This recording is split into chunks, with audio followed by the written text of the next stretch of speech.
Hello, hello. Omelette, thank goodness you're here. I saw nobody talking in the chat and I thought, I've done it.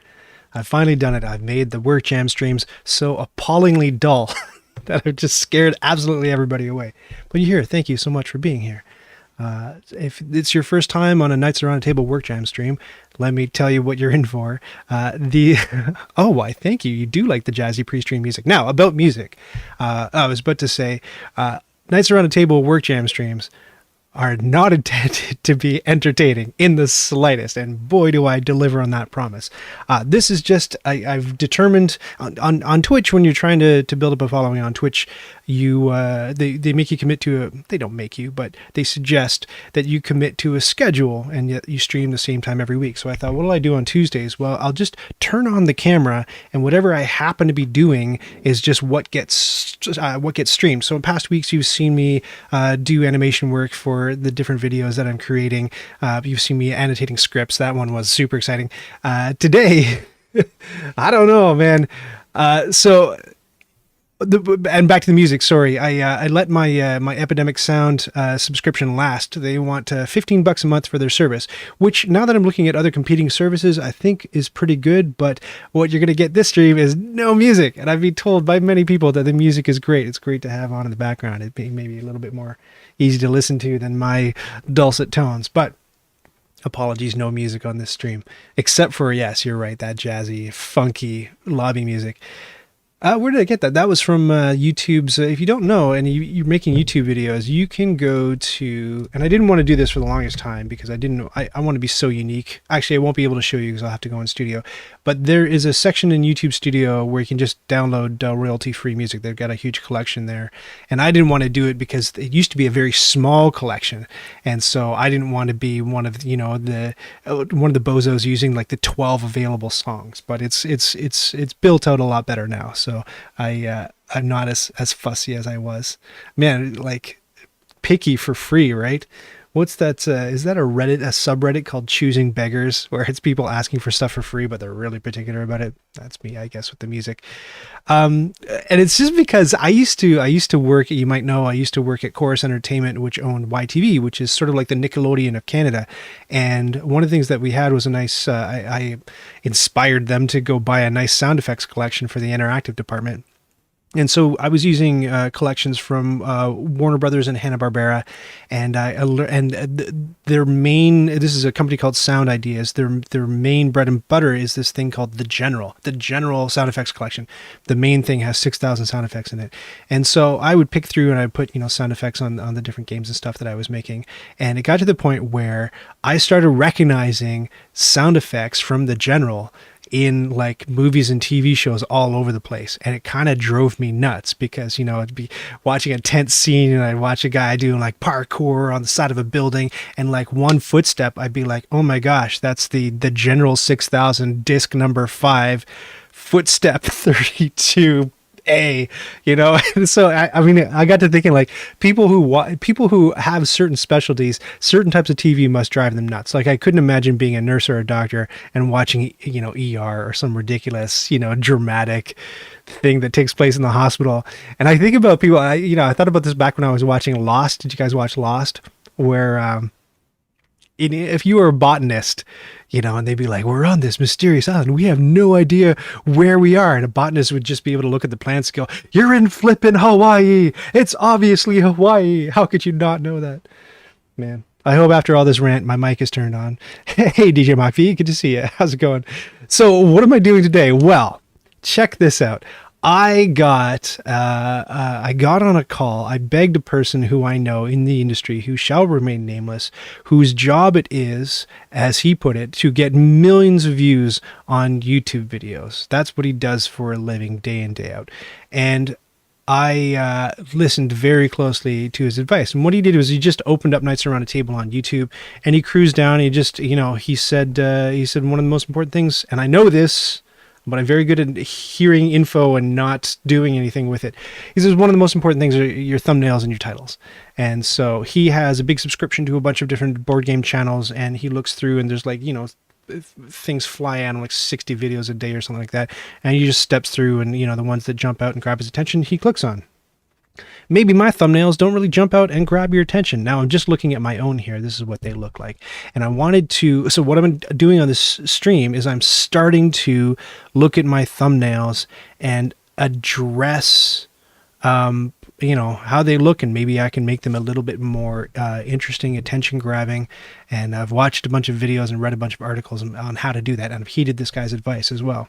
DJ Mach V says, I used to have a VFX library with explosions and stuff, and yeah, it's the same thing. Oh, look, it's that explosion now. Yeah, exactly. It's explosion number 14 from this package.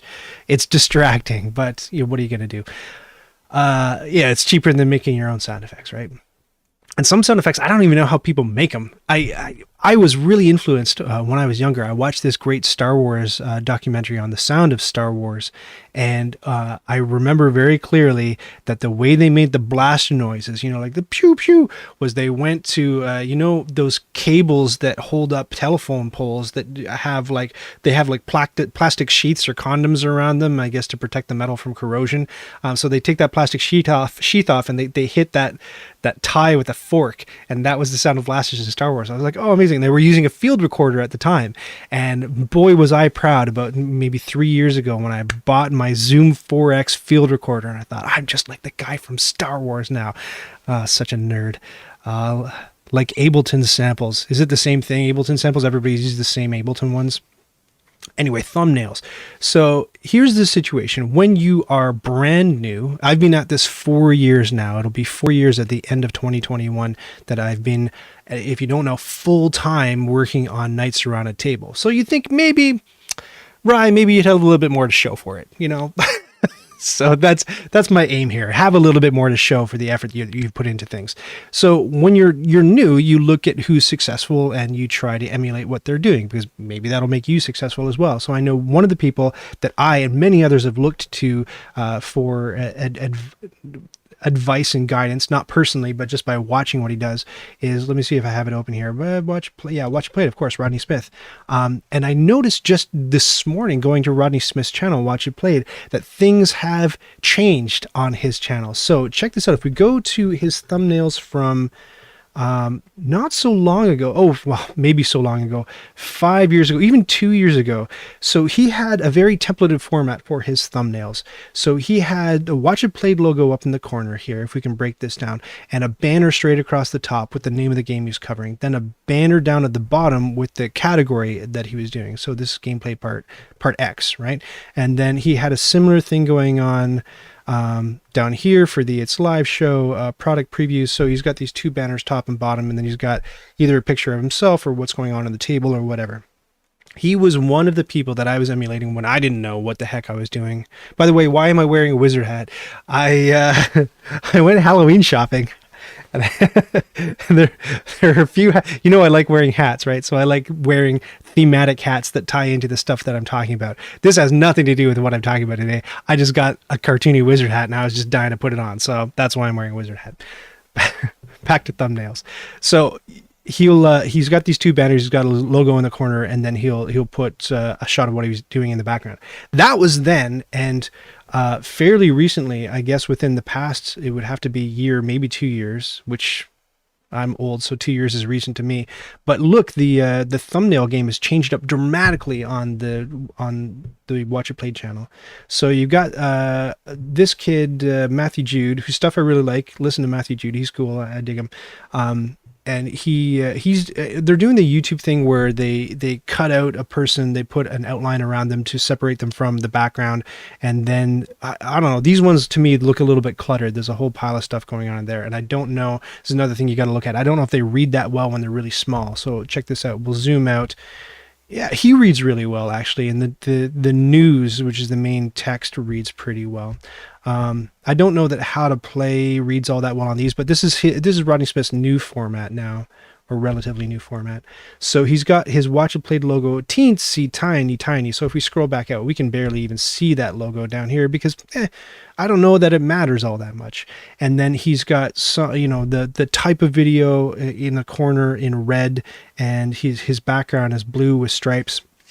I don't know color theory wise if the red works all that well with the blue. I don't find that those are necessarily colors that go all that nicely together, so I might do something different. But with his How to Play, he's got a picture of the box and then a picture of him smiling and holding some cards. Interesting. And then I looked at a couple of others. So Quackalope was one that my secret source clued me into. Again, here's Quackalope's older format. So he had this, by the way, it drives me nuts. If you're watching this, Jesse, it drives me nuts that you spell it Quackalope, because if you're trying to be like Jackalope, Jackalope's from antelope, and that's ELOPE, and then Quack, anyway, it drives me nuts. Jackalope is also ELOPE, and you went A. Every single time I see him, what is he doing? Anyway, he's changed up his thumbnails as well. So he used to have his little Quackalope outline here that overlaps the image. He's got the type of video up at the top left, and it looks like he's differentiating different types of videos by color. So his How to Plays are orange and his gameplays are blue. And what is this in yellow? Right versus wrong? That might be like a special format. That was in yellow. Great. So that's what he was doing with a bit of a gradient on it at the bottom. People know his face. Yeah, people know Rodney's face. Is that what you're talking about, Fractal Dream? Yeah, so that Rodney's face is a draw. I can't necessarily claim that my face is a draw for my channel, so maybe I got to come up with a different strategy for that. So anyway, this is his old thumbnail format, but you can tell that Quackalope is doing radically different stuff now. So he's pulling the YouTube thing where you've just got a few words there in white. He's got a little bit of a black drop shadow on his words. Sorry, I should stop rolling over it so it stops playing the video. But then he's doing the cutout thing where words overlap or go behind different parts of the image. So he's doing it up here with Kabuto Sumo. A bunch of his new thumbnails. And he's also gone with a completely different color. He might have actually, I don't know if this was always his logo, this yellow thing, I don't think it was. It was probably the Quackalope here. That was probably his old logo, but it looks like he's rebranded that as well. And he's decided that yellow is the way to go. So that's the key color that he's picked. For me, I mean, I've been watching a few videos this morning and reading a few articles on thumbnail redesign. And one of the things that keeps coming up is don't necessarily do what everybody on YouTube is doing. Do what's right for your channel and the audience that you're trying to reach.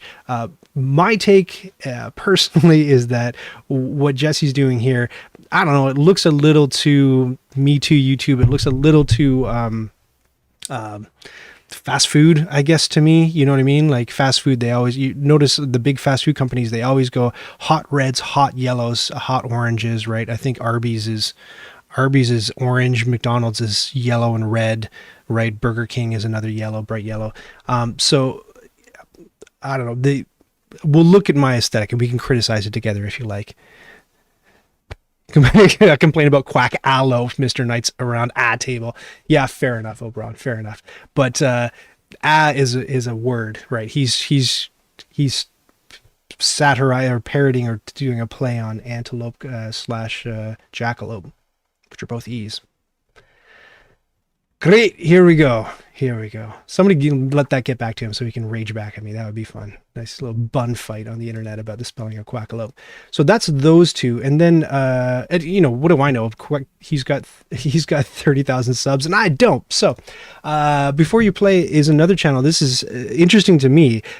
They've done very, very well. They're, again, almost at 30,000 subscribers up here. That's an important number to get here. But my source told me that less than subscribers. I think subscribers is important when you're like me and you're trying to get commissioned videos from publishers. They would just want to pay the people who have the biggest sub count. But my source says that if you want YouTube to like your videos and get more eyeballs on them, engagement is the most important stat. So that's, you know, did they click on the thing? And clicking on the thing is all about the thumbnail and title. And if they clicked on the thing, did they keep watching the thing? And that's a whole other work stream, getting them to keep watching, which is something I'm clearly working on as people fly out of this stream like it's on fire.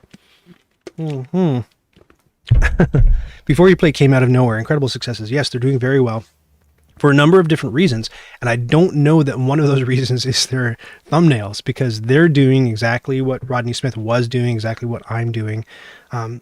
So they have, their format is them on either side of that's not even the box, that's a graphic of the box in the middle of them, and then just a gray banner below with the fireplace in the back. So if we pull back and look at all their thumbs in aggregate, it looks like they changed up their strategy look from these ones to these ones. Maybe they changed up their setting, but every single thumbnail looks exactly the same. There's nothing to differentiate them except what the two hosts are wearing and the box that's in the middle of them. You know, and if we pull back really small, all we see are these two blessedly good-looking people.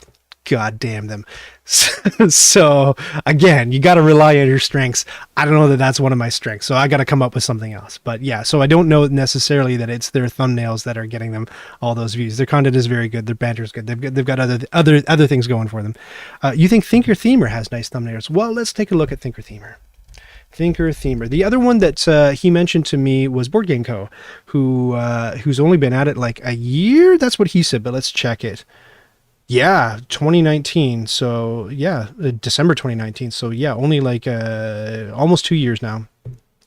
But just came blown out of the gate with, like, you know, again, 30,000 subscribers. I'd love to be there. I'm at currently almost 16, in case you're wondering. But let's take a look. So what he's done is he's picked two key colors, this orange and the blue, which when you put them all in aggregate like this, they complement each other nicely. And we'll be going to a color wheel too to look up colors that complement each other nicely. So that's coming up. And that's one technique for retention, by the way, is you make promises and you fulfill them. So I promise we'll get to that color wheel in a bit. What are you saying, Fractal Dream? They have a formula and personalities that really work together. Yes, they do. So Thinker Themer, we'll get to that in a second. So this dude, Board Game Co., he's chosen orange and blue, and when you put all the thumbnails together, they look really nice together. It looks like sometimes he'll go white with blue as the accent color. But he interestingly has a template, so he's putting let's see. This is another interesting thing. A tip that I got that I promptly ignored was make sure that the text in your thumbnail doesn't match the text in your title.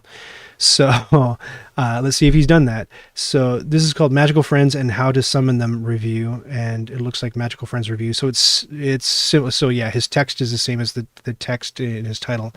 But this isn't. The Top Shelf Token Treasury volumes 1 to 4, Realistic Resources sets 1 to 4. It's close. It's close. So it looks like the secondary banner here is the type of video that he's doing, and the main one looks like just a repeat of his title. But I think his coloring strong, and he's doing the whole cut himself out, put banners behind him, knock out his background, use his chosen color. And it works really nicely with his branding too. Look, he's got those 4 colors in there. He's got the blue, he's got the orange, he's got the black, he's got the white. Nice. Beautiful. Simple. Comparatively, let's go back to, where am I? This bozo. All right. Needs work. Needs work, I guess we could say. Great. So Thinker Themer. All right, this is 2 hosts, one likes theme and one likes mechanics. Am I right? That's the shtick of this. Where did they get that lovely piece of artwork for the banner? That's gorgeous. I wonder if that was commissioned or if one of them is an artist. So their template is, you've got the 2 hosts in every image, just like before you play, except they're varying their body position. Look, sometimes the ladies are on the right, sometimes they're split across stuff in the middle, sometimes they're both on the left. I think these thumbnails look better than this one, and I think the common thread between that is they've knocked out their boring ass background in these ones and kept it here. And if we go back to, once again, this bozo, his boring ass background is in so many of these thumbnails. All right, cool. What else can we draw from Thinker Themer? You think one of them is a designer? Yeah, so do you think one of the Thinker Themers, probably the themer, I'm guessing, has done some of this nice artwork here, and probably the brand ID, the logo up there. Interesting, interesting. But one thing I would say that I have learned, but not put into practice about thumbnails, is that the text on the Thinker Themer thumbnails is way too small. Like I can't read. It drives me nuts that they keep playing the videos when I mouse over it, and I can't point because you can't see my finger. But it says Scandal O Y Backett. I can barely read Y Backett, and it looks like, for my money, their little deer head logo is taking up way too much room here. Like, I think Rodney's got the right idea where it's like, and maybe that's because everybody knows Watch It Play by now and he doesn't have to lean so much on his logo, but his logo is like minuscule here. And maybe when you're trying to build, it's important for people to see your logo. I'm not too sure, but I would definitely reduce it or just scrap it entirely. Maybe. I don't know. What do you guys think? Or maybe, I don't know, ghost it somewhere else, some other way in the image. We'll take a look at what I've been doing too. So what I do, and we'll look at my template in a second, but if we crop it all out here. So I've been using my logo, which is that blue and white shield, except I've been cutting it off so you only see half because I knew there wasn't really room to put the whole thing. I've got some ideas about how to work with it now. Be nice to my friend Ryan, as Stacy would say. Yeah, that's right, Poppy. I shouldn't beat myself up at all. Just, there's room for improvement. That's what we'll say. And the wizard hat will help. Okay, Thinker Themer. Anybody else that you guys want to look at that you think, and it doesn't even have to be a board game YouTuber, but if there's anybody you think has a really strong thumbnail game, I'd love to check their stuff out before I go messing with stuff on my own channel. What part of my reticence to do anything with my thumbnails is, if you've ever been to the Knights Around a Table website, and if you haven't, you're not alone because nobody goes there. But I have this big game grid where I've just put like every video that I've ever made in this gigantic grid, alphabetized by game, so you can just find out, oh, has Ryan ever done any stuff on Feast for Odin? Look, oh yeah, he's got 3 videos. One's an unboxing, one's a how to play, one's the deal, like synopsis video. So it's really easy to see at a glance. And if I start goofing off with my thumbnails and my titles, this whole thing will become a lot less clear, I think. So part of my reticence is that, but hey, nobody goes to the website anyway. So, I mean, the argument should just end there, shouldn't it? Doesn't matter. That dude Ryan is mostly working in a big white void based on his thumbs. Yes, he is. It's true. And I am working in a big white void. Here, let's go to the Ryan cam and see where I'm actually working. This is my basement.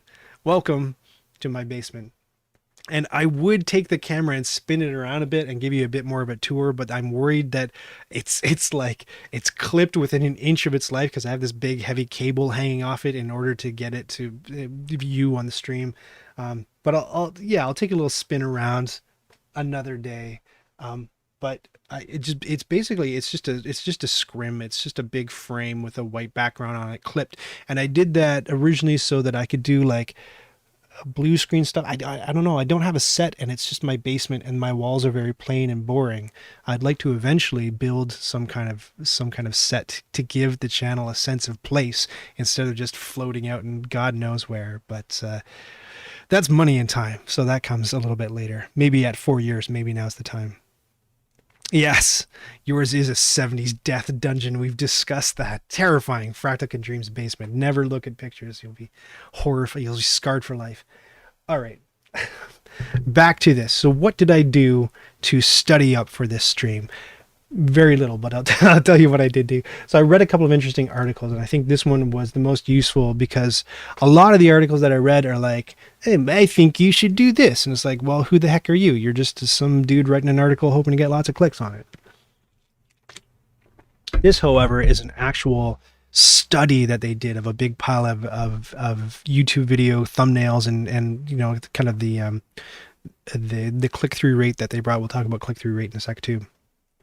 So they have a bunch of stats and tips, and some of the stuff in this report is hilarious.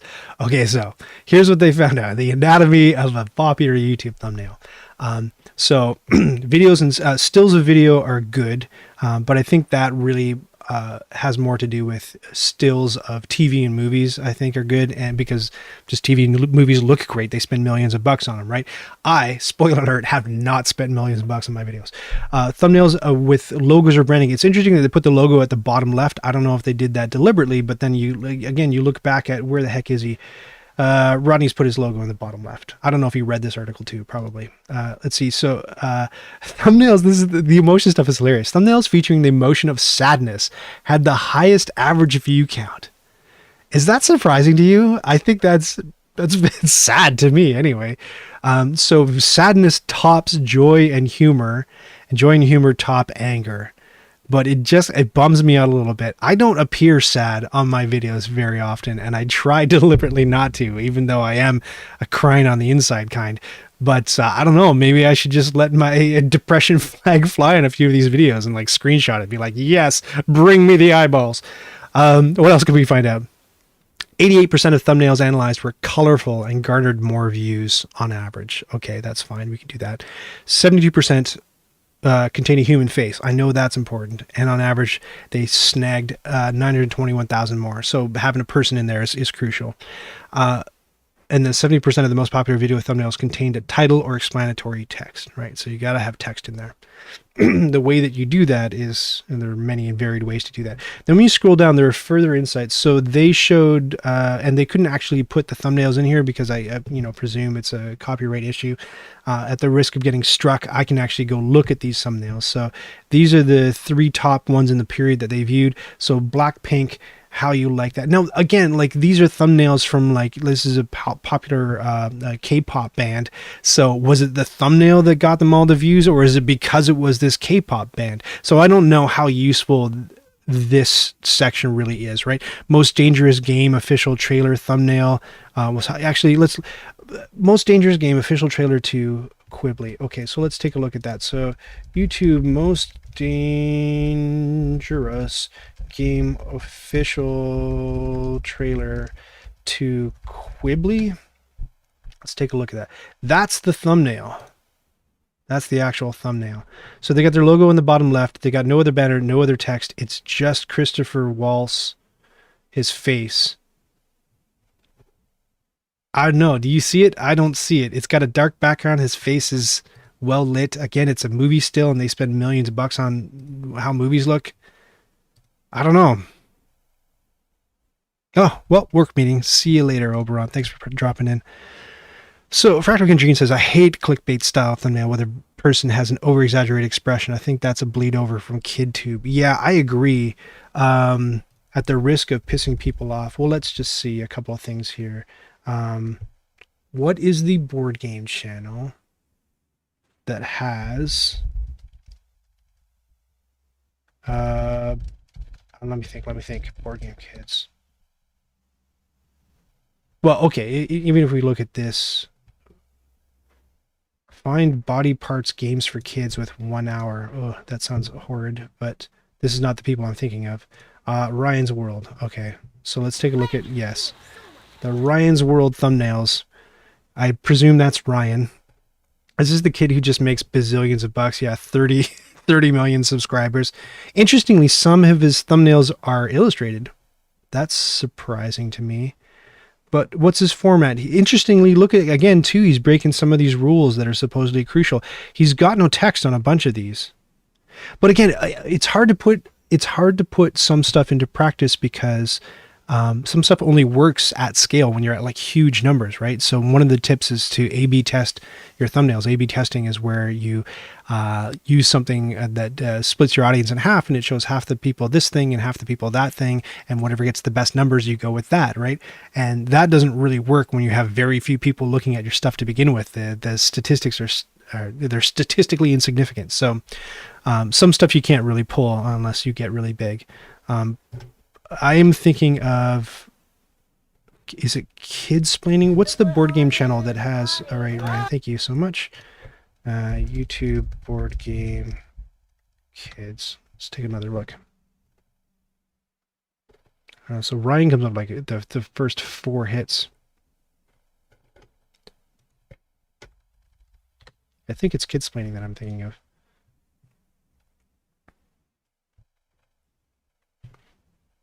Let's take a look at the Kidsplaining. Oh, yeah. So they're doing something interesting here. One of the tips I got from my secret source, and I've heard this before, but I've been reticent to do it because I don't like it, is arrows. When you point at things and when you circle things, we'll see this in another article. It's, I don't know, people go nuts for it. So here's their format. They've got their logo for not the channel, but the series up at the top left. Oh no, you see Kidsplaining, you can barely read it here, but Board Game Basics is this series, and there's their logo. So I've done one of these too. Mine's called Board Games 101. But their background is, I mean, this is completely templated. They don't change it at all except for the text and the what is versus what's at. Down here, their logo's up the top left. Again, this is repeated the whole time. They've got the 2 people, and they've cut this is the mom and dad of the 2 kids who do all these reviews and stuff, and they've cut them out with that white outline, and they've used a similar background to this. Without an arrow, how would you know where to look in that 1-inch box? Well, I mean, you're not wrong. Not very good view numbers. You're not wrong about the arrow. This isn't the exact type of arrow that I'm talking about, but we'll see in another article the type of arrow they're talking about. Views are quite low. Is it working? Views of their stuff are quite low. Are you talking about Kidsplaining? Let's compare. We shouldn't do this. We should never do this. Never compare views, but let's take a look at views. 12 views, 586 views, 60 views, 77 views. This is just when they're 152 views. What's this guy got? 1 view. 1 view right now. 1 person watching. 137, 731, 4,000, 3,000, 2,000, 734. I don't know. It's hard to that's hard to compare. And then their subs are 2K. Sure. They are new thumbnails. Nice. Yeah, so I don't know. Maybe this isn't instructive. They're top of mind for me just because I follow them on TikTok. I see their stuff all over the place, but I don't know that they're necessarily getting the retention that I'm after. I don't know. Maybe. Oh yeah, Board Game Geek. I thought we'd look at Board Game Geek too. I hate this logo. Sorry, Board Game Geek. I think it looks terrible. Where it's like, I know, let's use all the colors on the Game Night logo. Looks like crap. These ones are templated down here. So they've got, for some reason, they've wasted, I think, like 1/6 of their space on this dark thing down here.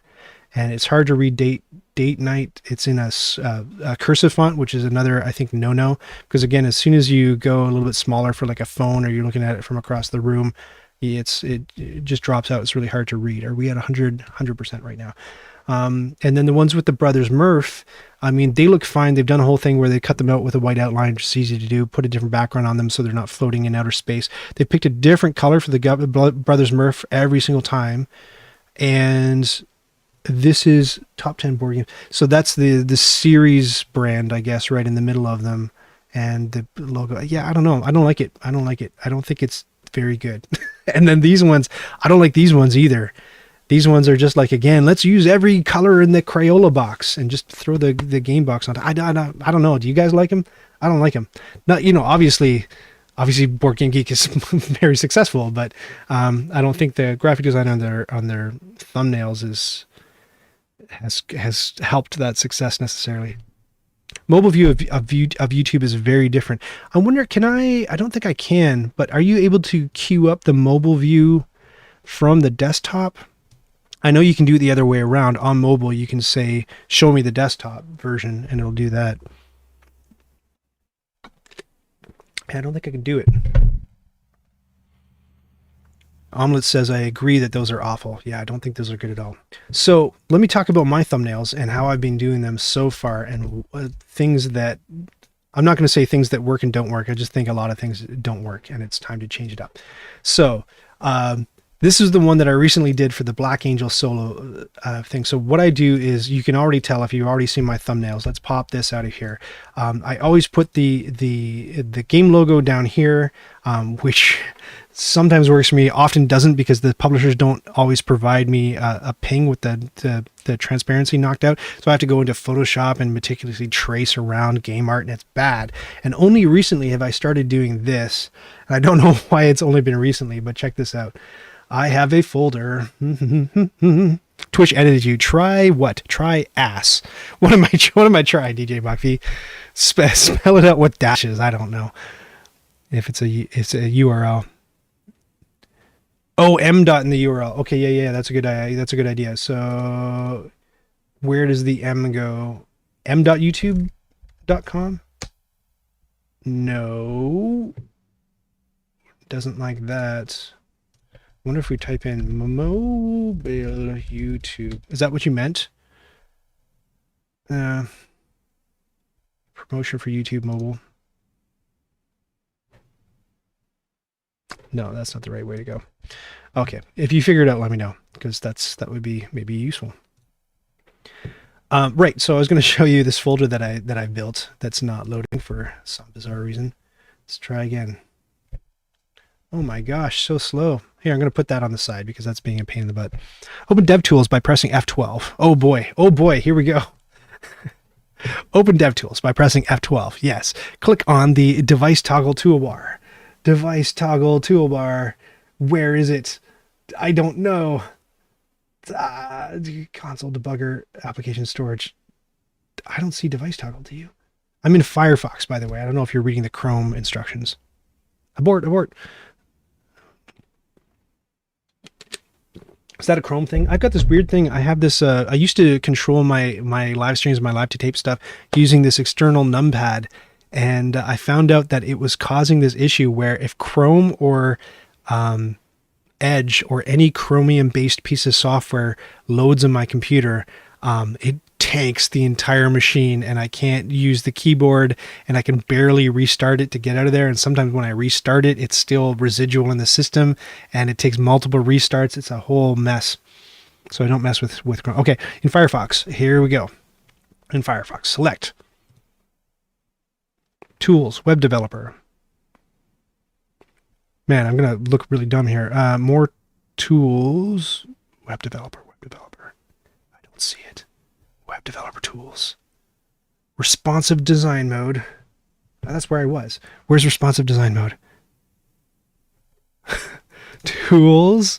Man, this is some fascinating viewing right here. More tools. Responsive Design Mode. Aha. Oh, we did it. This is what it looks like on mobile. Okay, cool. So I can already see when I look at these thumbnails, this one drops out for me. Like, I'm not interested in anything this has to say. Maybe it's partially because I'm not into Games Workshop or Warhammer at all. That one's fine. I can read the text really nicely. And I think the white looks a lot better with that blue. Again, the red I'm not into. And I was told when I worked at YTV by the studio head there to really watch, and you saw me like last week when I was on that dinosaur Kickstarter and I was complaining about all the ways in which the text got too close to the edges of the things that encapsulated it. So here, my criticism, again, I can't mouse over it and point at it for you, but my criticism here is that that trapezoid cuts it way too close for comfort to the Y in play, and it creates a tension that I don't like very much. So that's back to old banner style or thumbnail style. I wonder if we can just go to, I can't go to my subscriptions. I don't have a whole lot of subscriptions, but and the other thing that I have this, so I don't pay a lot of attention to thumbnails because I have this thing called distraction-free YouTube, because I was finding, like, I go to YouTube like a bunch of times during the day, you can imagine, and every single time I queue up YouTube, it would be like, there would be a million really attention-grabbing thumbnails, and I wouldn't get any work done because I'd be clicking them and watching all these stupid videos, right? It did what it was supposed to do. So I had to go with this distraction-free YouTube thing. So I just get, now when I go to YouTube, it's just completely blank. Here, I'll show you what it looks like. Oh, so that's it with with distraction free turned off, and then here I'll turn distraction free on. Look at that! Isn't that gorgeous? That's all you get. So I don't get fished in by all these crappy YouTube videos, right? But right. So let's just take a look at my main page with with distraction free turned off. So what was it? More tools. Responsive design mode. Let's see what jumps out. You can adjust the size, etc. at the top. Can you though? Oh, up here. Yeah. So that's really small. What's the what is the iPhone 11 screen size? So let's see what it would look like on my phone. No, not the actual, the pixels. Goofs, the pixels. Resolution is, I guess, what I mean. Whoa, 1792 by 828. Okay. Weird. 828. Come on now.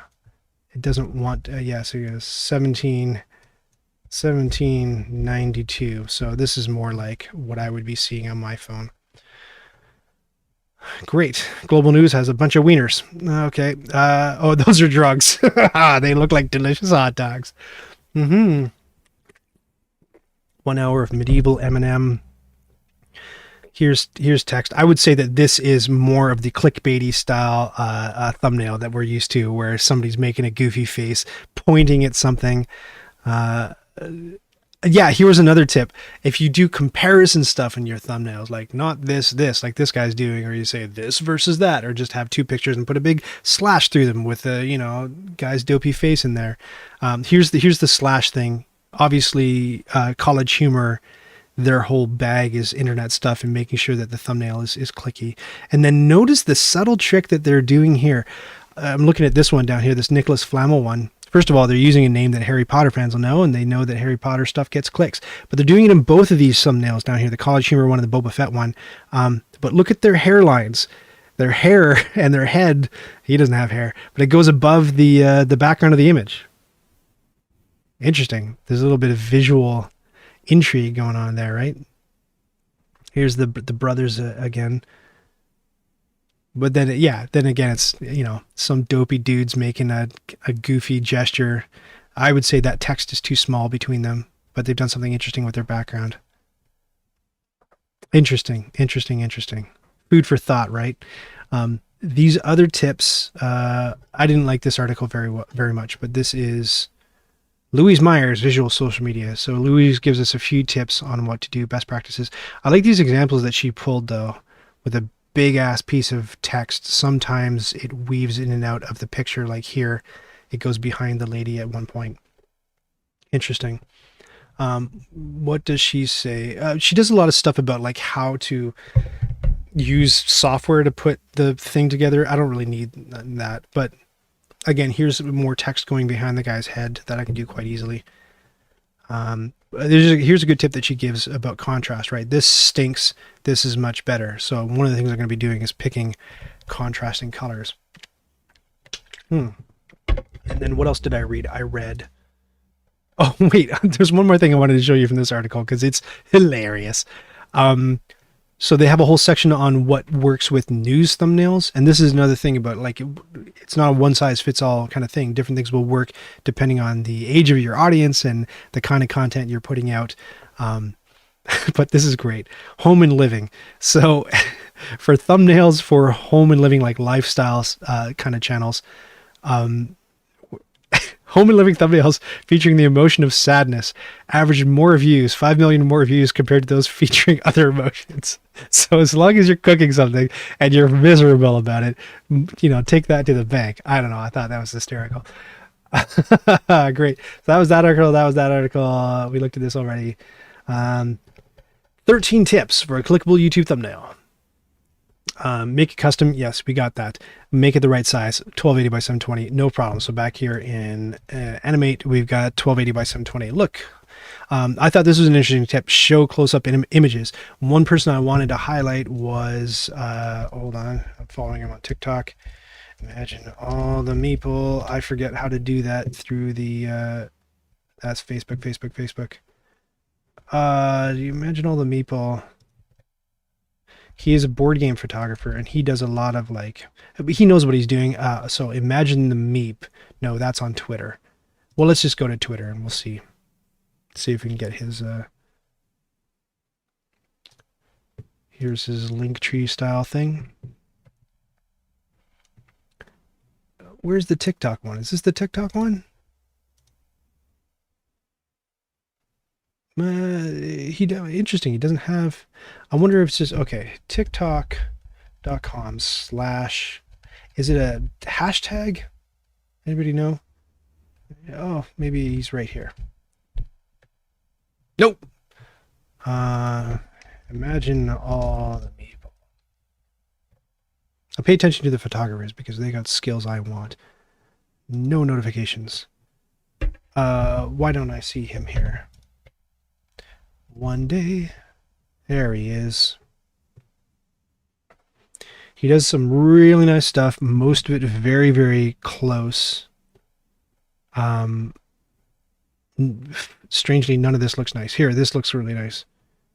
So he'll do that kind of thing. Isn't that cool? Like, that's just with the box there, but it gives such a, there's great depth in it. I don't know what the hermit crab's all about, but it's cool. But he's got, like, look at this camera he's packing. He's got some bucks behind that. Maybe they have a pet hermit crab. Maybe that's the deal with that guy. But he takes some really nice shots. But it's funny. None of these pictures convey very well what he's doing and how good his stuff looks when he's done. That's interesting. I wouldn't click on any of this, but I've seen his content and I watch it all the time. I hate calling it content too. Forgive me for that. All right, back to my stuff. So I put the logo down here. It's still not loading over here. This whole time I've been trying to treading water, hoping that this will load. So here we go. Common, Knights Around the Table. Common titles. I have this whole folder. This is just board game logos isolated on a transparent background. These used to be on all their different respective folders, and then sometimes I'll go and delete folders because I need to clear up space, and then I'm like, oh no, I got rid of the title and I need to use it for another thing. So I thought, okay, I'll have them all in one place. They're all in one place. So sometimes I have to make them, sometimes they give them to me. So that's down in the bottom left corner. Half of my logo is taking up a pretty big sizable chunk of room here on the thumbnail. This huge ass banner is here, and I'll show the problem with the banner in my template. So let's say I want to put together a thumbnail, and I'll go to Black Angel as the example in stills, and I'll just take a screenshot of something happening. And what do I take a screenshot of? Well, it's just anything that's not me, just like against this boring white background doing nothing, right? So if you watch the Black Angel video, there was this one moment where I did something goofy with some orange soda, and I thought, well, that's slightly more interesting than anything else that's going on involving me, because I want to have a face in there. And to be frank, I don't want to have to spend the time cutting myself out in Photoshop and putting a white outline behind me. But maybe you can't fight the future. So here's me, and because I always have the board game box on the bottom of my shot, and it turns out on the bottom left in the thumbnail, and that drives me a bit nuts because sometimes it competes with, like, it wouldn't make sense, right, if we crop this out to have this here, and then what you're gonna have the logo excuse me, right below it. That's dumb. In this particular case, the box is big enough, the logo is readable enough that I just completely dropped that logo from the thumbnail entirely. So let's get rid of that. So that's what I did. But then the problem is that if you're looking at, like, if you know about rule of thirds, let me just get rid of this banner and the title on the banner. So here's the rule of thirds. The eye likes to go to areas divided by thirds on your screen. So somewhere around there, and somewhere around there, and somewhere around there, and somewhere around there are your points of interest. Along that line, that top line, and that bottom third line. I've got the horizontal ones not that great. So I have the banner right along this top third, right here. So it takes up that whole giant chunk, but that's also where my eye line is, of course, when I do my videos on my host shots, but you know, I'm going to be across that top third too. So when I take a screenshot, just, you know, when I do the lazy thing that I've been doing this whole time and just take a screenshot of it, my face, my eyeballs are going to get cut right off by that stupid banner. So then you think, oh, okay, you'll move it down, and in moving it down, I lose this whole top section. So what I have to do, you know, if I were to frame this like this, is then I would have to go in to here, and I have to try to like match the color and then just draw a box there so it looks like the background like continues right up the screen, right? It's so dumb. What are you saying, Jawa? I just checked out Emmy Made in Japan on YouTube. She does food videos with her face in the thumbnail. With a quick glance, Sad Emotion does even more views. Thanks for checking that out. Let's take a look real fast here. YouTube.com/Emmy. Is that the name of her channel? Yes, I guess. Here we go. All right, she looks happy, and look at that big smile. Fertilized duck egg. I would not click on that. Great, she's smiling. Uh-oh, she's upset. 73 views versus 158,000 views. Okay, she's looking slightly worried. 196,000 views. Oh, but she's happy. 146. I don't know. That breaks the mold. What have we got down here? Happy. Uh-oh. So yeah, I don't know. Can you say it consistently? This one, she looks happy, 201,000 views. She looks slightly concerned about White Castle, as I would be, 260,000 views. So more for sure. Yeah, 60,000 views more. I guess that's fair. I'm bad with numbers, by the way. I might have mentioned that before. This, she looks kind of like not super thrilled, and not super thrilled here. 239, 318. Yeah, I think it bears out. She's got kind of stretchy Kermit mouth here, 1.6 million views. She looks nervous, 1.4 million. Happy, 1.4. But generally, yeah, it looks like it bears out, eh? The worried and the upset when you're making food. Yeah, there is a correlation, I think. Okay. That's so interesting. All right, so back to this nerd. So quite often I'll have to recreate this top part behind my banner. So if we were to completely, here, let me save this. Save as, I'm going to save this to a folder called Analytics. Whoa. Thumbnail redo. So I've got a couple of ideas for things to do, and if you have any ideas, please let me know. First of all, Franklin Gothic Demi is the font that I use all the time. I really like it because it reminds me of LucasArts games, and I'm a huge LucasArts fan, and I don't know, I just like it. I like the way it looks. I like it especially when I put like a black outline on it. Hold on, let me do a black outline. You know, especially if we thicken that up. I think it's just readable. It's clean. It looks cool. Slightly cartoony. Slightly has a tie on. You know, it can go both ways. I think that's good. This the kerning is not very good on it currently, but currently. Autokern. No, still don't like that touching. Anyway, so I like that font. I'd like to keep that font. The logo has this dull blue, and the accent colors are yellow and green. Blue, white, yellow, green is kind of the thing that I'm rocking. I do not want to do a whole rebranding exercise at all, so we'll be keeping the logo. If you think that's a bad idea, please let me know. But I had a few ideas, like just what if kind of stuff. So here's one thing that I wanted to try. Still not a fan of the expression, so shamelessly clickbaity. So I was gonna start the stream by saying you might not like what I'm doing today. Like you can dislike it all you want. That's fine. But to be fair, you're not the one trying to make money on the thing, right? And if you felt like your living depended on it, who knows what horribly hoary things that you would do to get eyeballs on your stuff. I know, right? And the really frustrating thing too is, I'll liken this to individualism. So people say like, no, I don't like labels. I don't like people saying things about me that they say about other people. I'm unique. I'm an individual, right? But then there's a whole gigantic branch, a whole profession called, actuaries, insurance actuaries. Their whole job is to compile stats and make assumptions about large swaths of people and to glom them together and make predictions. And an actuary will tell you, like, sorry, Snowflake, there actually is a lot of stuff that we can say generally about you, the people in your age group, the people in your socioeconomic status. There are generalizations we can make. So, sorry, dems to breaks. That's how it works. This is something that I just wanted to try. Now that I've tried it, I think it looks garbanzo beans. It's not very good at all. Almond says, Chiefly says, I'm an individual just like everybody else. Yeah, exactly. Fair enough. No judgments from Fractal Dream. Thank you, Fractal Dream. Depends on what you're trying to accomplish. You aren't making actual clickbait, but you want your video to be the best video for that game on YouTube. Now, here's the tricky thing. So I asked my source, I said, we were talking about specifically because the other half of this thumbnail is half, and I think it's more work because image stuff takes a while. But the other half of the battle is the title. All right. So I'll show you a couple of things that have gone on with my titles. And you can, maybe now you'll judge me, but I noticed that on my channel, I'm going to show you some stats too from the channel, some secret stuff in a second.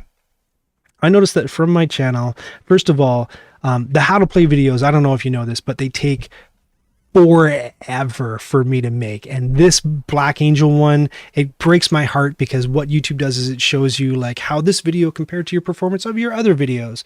And it used to be like I was just smashing records. Every new how to play put out, it was always number one. Black Angel, I've been working on it since May. The video took me 70 hours of solid work to produce, and I haven't even included the bits where I did live streams and worked on it for 3 hours in front of people. So 70 hours, conservative estimate. It is number 5 in my dashboard, so it has not outperformed 5 other videos that I did, and the most recent videos I did during the summer were my summer content, so I went a bit easier on myself. Heartbreaking. It makes me want to reevaluate everything that I'm doing on the channel. It honestly makes me not want to make those videos anymore because what I'm finding is, if I can be candid with you guys, because you're with me, right? How do I put this without sounding like a complete person you won't like? In 2017, and I'm going to say this again in a state of the channel video a little bit later. In 2017, I was gainfully employed full-time at a job that was an extremely rare thing. I have a rare skill set, I think. I'm special. I'm unique. I'm individual. I have a rare skill set. I was, at that time, writing esoteric arcane articles for a subscription-based newspaper, and I was the puzzle designer for this company. So I was making not just like crossword puzzles, I was doing those, but it was the kind of crossword puzzle where you'd solve the crossword puzzle and then there'd be some sort of clue in it to turn it 90 degrees sideways, and when you read the letters like that, it would read out a message, and the message would tell you to go to a bus station in Wyoming and look under this thing and grab this other thing, and that would, blah blah blah. So a whole puzzle chain, puzzle hunt style puzzles. I was designing all of those for this company. It may shock you to learn that there aren't a lot of jobs like that in the world. Prior to that, I was a video game developer, and I've also done puzzle design for Canadian Broadcasting Company and for the folks who do Niantic, the folks who do Pokemon Go. I was working on their other game, Ingress. Weird stuff. I owned an Escape the Room game company, so I've done, and that's all the puzzle gaming stuff. So I've done weird stuff, and it's I'm hard to employ because I'm a creative generalist, and companies, they want cogs for the machine, and if you are not a super specialist cog, first of all, you're really hard to replace. If they want to fire you to reduce the amount of salary they have to pay, or they don't like you, or you don't like them, or whatever. If you get pulled out of that machine and it's not easy to find a cog that's exactly the same shape to fit you back into that slot, it's just harder on companies to do. So they prefer specialists, and especially specialists who have, designations or certain training, and they can just look to that program and see, oh, somebody else is trained in that. We can just take that person, that program has shaped that cog into the exact shape that we want. We'll plunk them into the machine and we'll be able to keep running. So it's hard when you're a specially shaped cog. I was working at this job. Here's my story. I was working at this job, and due to some mismanagement of the company, they had to sack a whole pile of people. They decided to do that around Christmas. It was a happy year. That was Christmas 2017. Prior to that event, I had made a couple of board game videos. The very first one I did was for Castles of Burgundy. It's nice to go back and see how things have improved. If you think they look crappy now, wait till you see the older videos. So I made a couple of videos, and I thought, shoot, like I gotta search for a job now. And I had moved out from the city, from Toronto, to not even the burbs, even like more distant than the burbs, a city called Oshawa. It's like a car manufacturing town an hour east of the city where I grew up. And in Oshawa, if you want a creative job, your options are to work the copy desk at Staples or Kinko's. No, actually, Oshawa doesn't even have a Kinko's, so it's Staples or nothing. And like that's it. You want to work with graphics, that's your whole option, right? You want to write, you could maybe do technical writing for a manufacturing company, but all the manufacturing companies have shut down and gone to Guatemala. So it's really hard. If it's not retail or service work, you're kind of SOL. You have to commute into the city. I don't want to. Frankly, I don't want to. So a little bit stuck. But I thought I'll look at jobs and I'll apply for jobs. But that's really depressing. If you've applied for jobs at any time in your life, it's awful. It takes a toll. So I thought I'll do something that keeps my spirits up, keeps me working, and keeps me happy while I'm applying for all of these jobs, which is a soul-sucking, horrible task. So I kept making board game videos just to feel like I have a reason to get up out of bed and a reason to put a shirt, not pants, but a shirt on and go work every single day. And I've now been doing that for 4 years. The job search tapered off as soon as I found out there just didn't seem to be anything out here in Oshawa, and I've kept at this. So I have tried from the very beginning. I've seen people like Paul Grogan, and I've seen people like Rodney Smith, and although they were first mover, and Rado as well, they were first movers, and that there's a distinct advantage to that, but they're making a living at the thing. And I thought, if not them, why not me, is what I was trying to think. So I knew it was possible. People were doing it, and I thought, why can't I do it? And this 4 years has been me figuring out why I can't do it. So here we are. And so I thought one way to look at things, and this is, I think a lot of people do this with video games too. They look at a video game and they're like, yeah, this game's cool, but really, like, it should have armor. It's so stupid that this video game doesn't have armor in it. Why wouldn't they do? You know what I'm going to do? I'm going to go, I'm going to make my own video game. And it's going to be exactly like this video game, except it's going to have armor, da da da. And then they set off like, I'm going to revolutionize the video game world. This happens a lot. And then they actually find out like what it takes to make a video game. It's nigh on impossible, by the way. It's very, very difficult to make and test and market and sell a video game. It's really, really hard. So, and then they get their souls crushed. But I admit, I think that I did that a little bit, with this board game stuff. I saw the other how to play videos that people were doing, and I had criticisms of them. I thought, why would you put setup near the beginning of the video? That is like the most boring thing about a board game how to play video. It puts me right to sleep. If I did it, and I did it at all, I would put setup like at the end of the video, because I know that you have to capture people's attention right away. You have to hook them right off the top. If you're talking about like, first you take the red pieces and you put them on this spot in the board. Then shuffle the abilities deck and put it on the table. Following that, group the cubes by, like, oh my god, like, can we talk about why the game's cool? Can we talk about who I get to be and what I get to do? Can we talk and maybe hint a little about the mechanics of the game, all that interesting stuff, all the sugar, right? So if you watch my videos, you know that I put the setup at the end, and begrudgingly, and at the beginning it's all like, hey, I'm Ryan, here's the game, here's what's up. You and your friends play this, and you get to do this, and during the game you'll be doing this and this and this, and at the end of blah blah blah game counter, whoever has the most whatever wins. That's my intro, and I do it with every single how to play video. But we're talking about making money, so I am determined to turn this into a job, just because I find that I can't rely on the market to give me a job that I would want to do, that's fulfilling, that I'm good at, because I'm a specially shaped cog. I believe that about myself in certain areas. So when I look at who's going to pay for it, is it going to be folks like you? Maybe. So I started a Patreon account. So let's take a look at the Patreon account.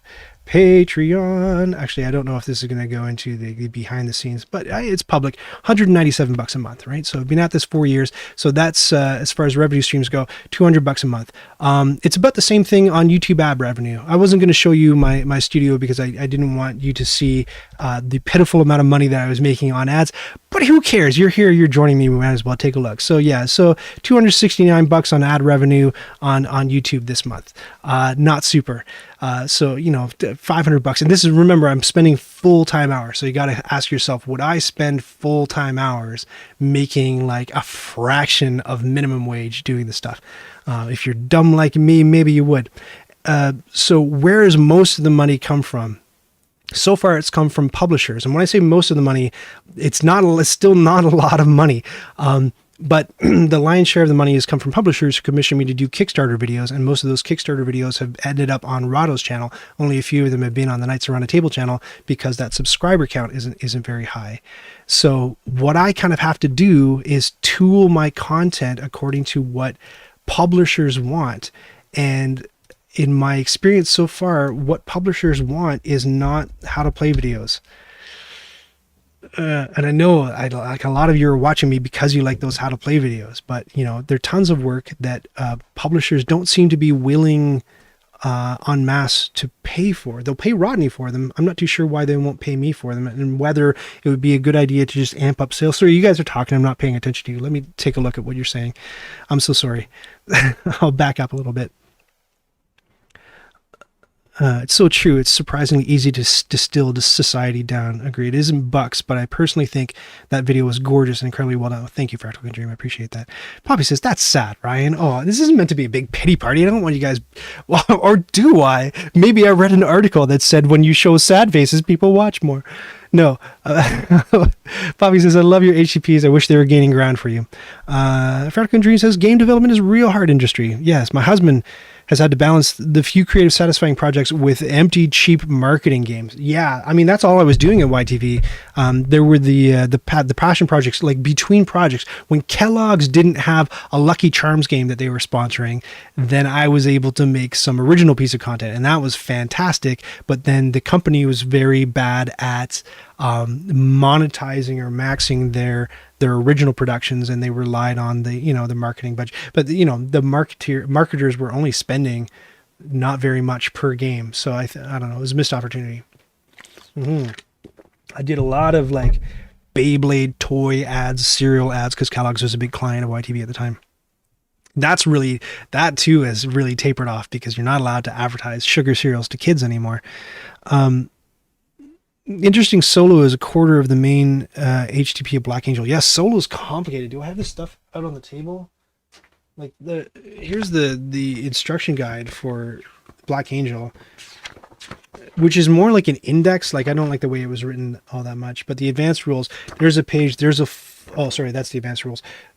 Solitaire is two really, dense pages of how to play against the robot player.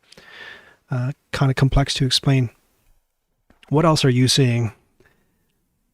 Job searching has become just brutal. It has. And the robots have made the job search way more brutal because you no longer have a human who's looking at applications anymore. You have everybody's using these robot tools that just search applicants for keywords. Basically, you define these keywords, and if people submit stuff and the keywords aren't in there, you don't even get looked at by a human. It just gets immediately chucked. And you've spent all this time preparing a cover letter and a resume. It's pretty sad. Can you see how many views are subscribed? I don't know what you mean. Oh, yes, I can. Yeah, if you want to see that, we might as well look at some stats here because I think that'll be compelling for you. So yeah, $200-300 a month so far on ad revenue. Not a big thing. So if I go to analytics, I forget how to see that. It's over here somewhere. See live count, see video analytics. That's just on that. Top videos, see more. Audience, I think is where it is. To top geographies, top sub. If you know where it is immediately, subscribers plus 403. So yeah, that's the cool thing. I'm getting 300 to 400 subscribers a month at the current pace, which is nice. I forget how to get into that stat, you guys, though. Is it reach? It might be reach. It's not, but we'll look at this funnel. So this is the actual stat that I'm trying to improve right here. So this is this gets your click-through rate. So impressions is how many times that thumbnail is shown to people, and then of the people who click on it, you get this click-through rate. So my click-through rate currently is 4.6. So you're able to drill down even further and take a look on a per video basis. Hold on, let me find it. Here it is. And actually see, this is just within the last 28 days, which videos have the best click-through rate. And some of them you're going to go like, wowzers, 25% click-through rate. How is that even possible? Well, let me explain.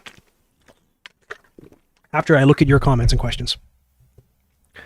I think the way you do that is correct. Only one person needs to know how to set the game up. Everybody needs to know how to play. Yeah, I agree with the setup stuff. Like, I think a lot of people are watching how to play videos because they want to know how to play the game. They don't necessarily have the box open on the table and they're like, I've got people looking at me. How do I, like, that's not when they're watching a 30-40 minute how to play video. Give me a break. So, I mean, setup, if at all, like if I even have it in the video, it's going to be in the back.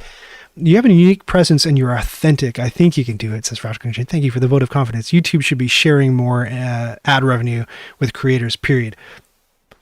Hard to argue with you. Ghibli says, agreed. I watched Rodney's stuff, but I found yours just as useful, but also entertaining. It wasn't as dry to watch. Yeah, what Rodney doesn't do, and again, like, it's going to sound stupid for me to sound like I'm criticizing Rodney's stuff, but Rodney's very straight-laced, right? So he'll give you the facts about the game. He'll do it at a very measured pace, and he won't make jokes at all. And so when I looked at his stuff, I thought, man, it would be great to have a video series that did a similar thing, but was just a little bit more lively, had a couple of jokes in it. And so you can see it, especially in some of my earlier videos. I'm like, okay, what would Rodney never do? He would never get to a point where, like, you're supposed to put something back in the box. Like, if he were to do that, when stuff gets removed from the game and it's back in the box, he would have a shot of his hand taking the piece and very in a stead motion, put it back in the box like you're at an art gallery or something.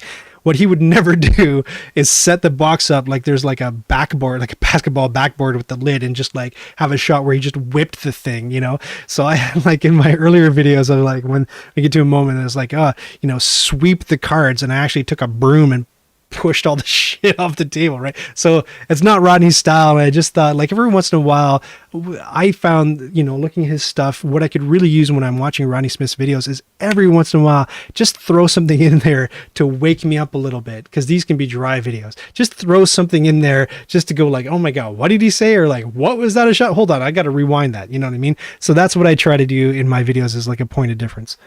Publishers, but there's a rule book, says DJ Buckby. J Blue's here for the sad faces. Out of the HTTP vids on the screen, not including Black Angel, the one with the least views has you smiling. Oh, well, that's interesting. Let's take a look. It's around a table. The one with the least views has me smiling. Where's that? The Ambition one? Well, see, that's again where you got to be careful with making your assumptions. The reason why the Ambition one has the fewest views of this batch, I think, is not because I'm smiling. It has nothing to do with the thumbnail. That's because it's about Roll for the Galaxy Ambition. So I remember right when I was starting out and I was making a couple of how to play videos, I was trying to promote them on Reddit. Excuse me.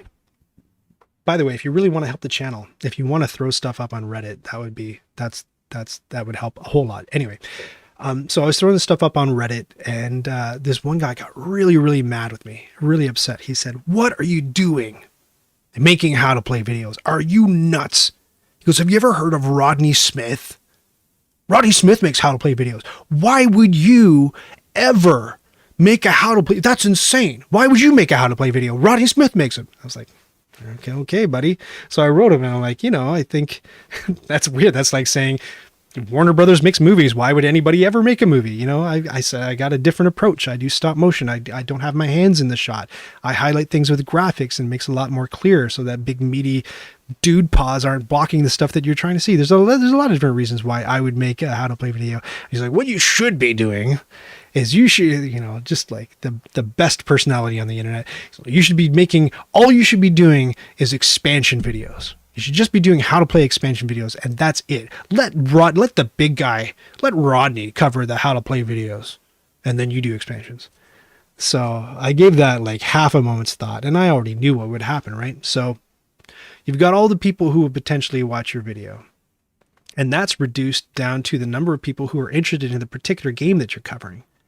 Right. And then when you're talking about expansions, the only people who are going to be interested in expansions are the people who have played or own that base game. So you're already taking like a niche thing and winnowing it down to people who like board games, down to people who like that game, down to people who like own or have played the game, probably own, and are interested in the expansion. And that's just like 5 dudes. You know what I mean? That's, you're going to base your entire channel on 5 dudes. Forget about it.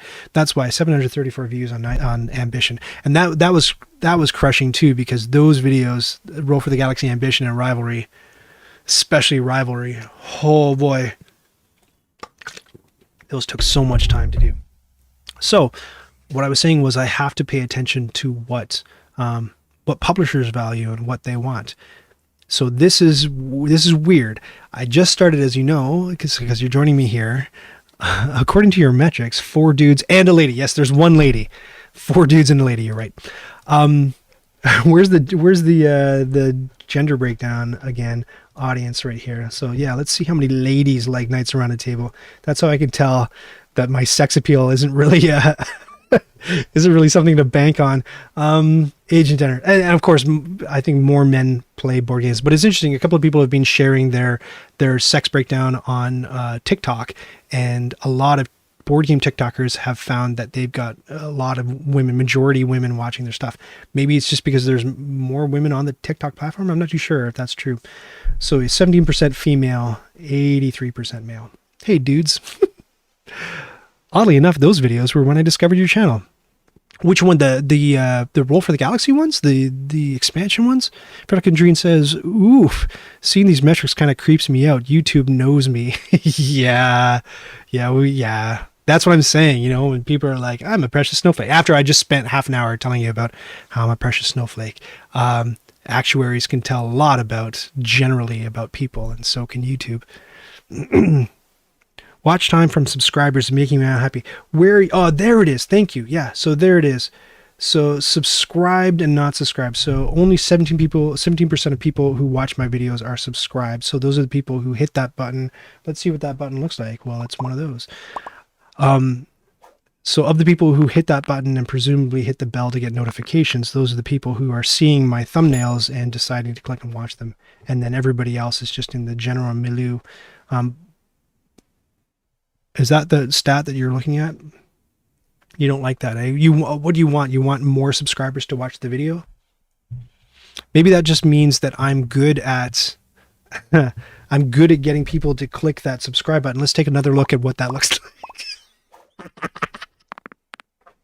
Well, I mean, that's what it looks like on YouTube, but I wonder what that looks like on Twitch. Is it this purple one? Yes. Yes, it is. Still, Twitch followers, you notice in this stream, has not nudged at all. Nobody's following based on this stream. Great. What were we looking at? This is just as meandering as I suspected it would be. So I was saying I have to focus on the people giving me the most money and what they want. And I started streaming a couple months ago, as you know, and Asmodee came knocking and they said, hey, you know, I saw your Seven Wonders Duel stream. We've got this, you know, new Seven Wonders Architects game. Do you want to, you know, debut it on your stream? We're looking for streamers to do it. Sure. I'll take an exclusive. So that sounds good. But it blew my mind because I thought that I made assumptions about what publishers prize. So I thought that it was all about this number here, the subscriber number on YouTube. But like, look, this subscriber number on Twitch is, I don't know why I'm putting my mouse over there. Subscriber number on Twitch is 185. And it wasn't even that when I did it was probably more around 40 people, 50 people. So that subscriber number can't be the thing that's driving them to look at me.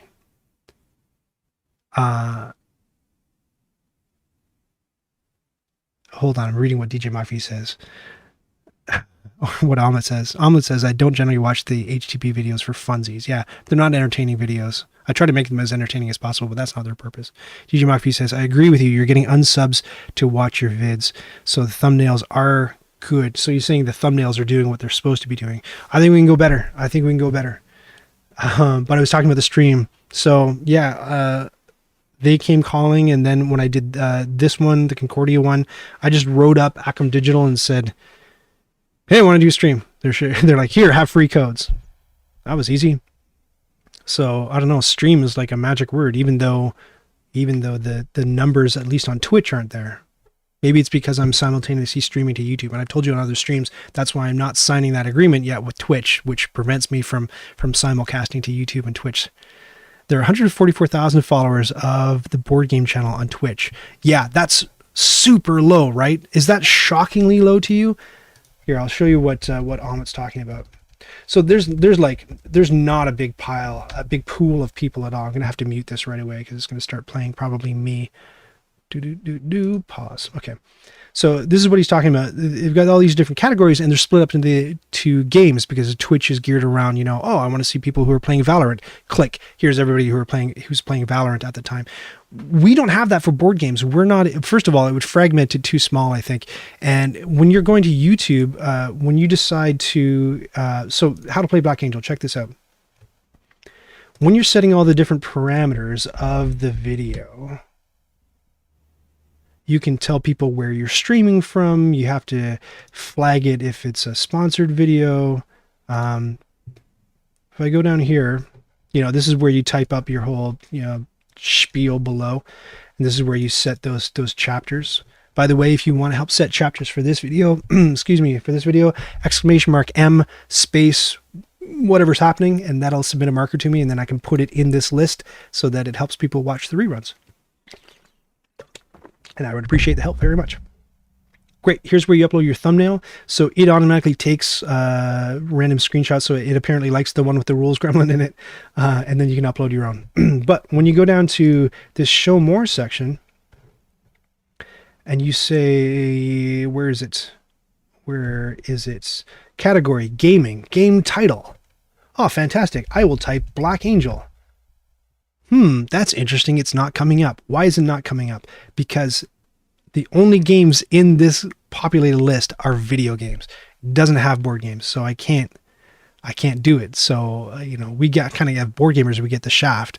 So we can't look up Black Angel and just see Black Angel videos because it's not an option in the database. And I have tried, I have asked people, I've written to YouTube, I've gone to different forums and subforums and asked, like, where does this list come from? How do they populate it? How do we get non-digital stuff on there? Is it at all possible? And I've not been able to crack that nut yet. And there's a sad lack of variety on Board Game Twitch. So let's go look at Board Game Twitch. Currently, there are 409 people watching Board Game Twitch. And again, you can't, it's board games. I'll show you another thing that drives me crazy. So this is what the icon looks like for board games. That's all of board games. Terrible. Look at science and technology. And again, I've looked into this too, because I want everything to get better. And there's room for improvement. So if I go to science and technology, look at the icon for science and technology.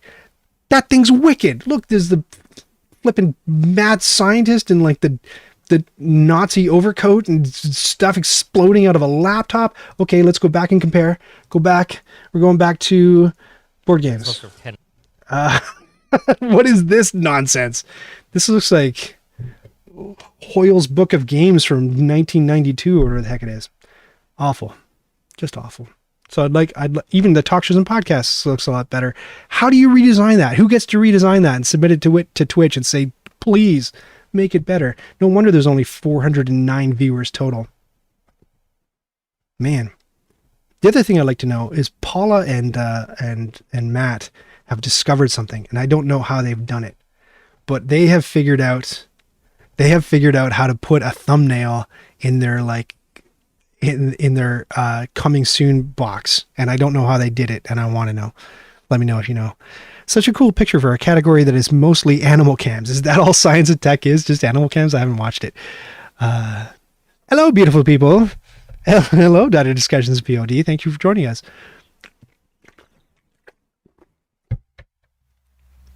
Just talking about thumbnails and like trying to get more eyeballs on the channel and fielding advice if anybody has any.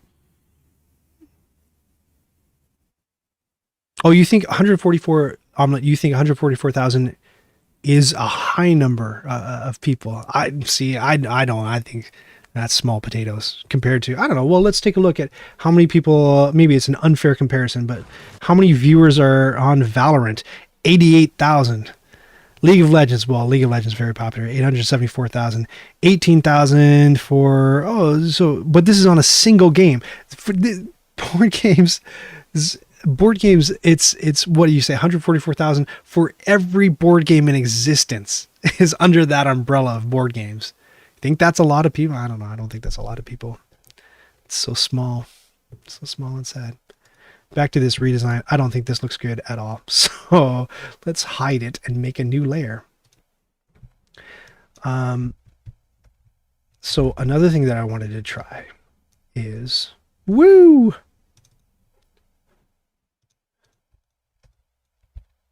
just having the logo. I still like the idea of having the logo, on the, oh no, that's bad. Everything's gone terrible.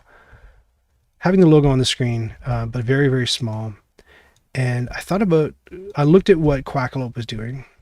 Like, let's say the logo is like just down here. It's a little watermarky thing, say in the bottom left. Pretend with me.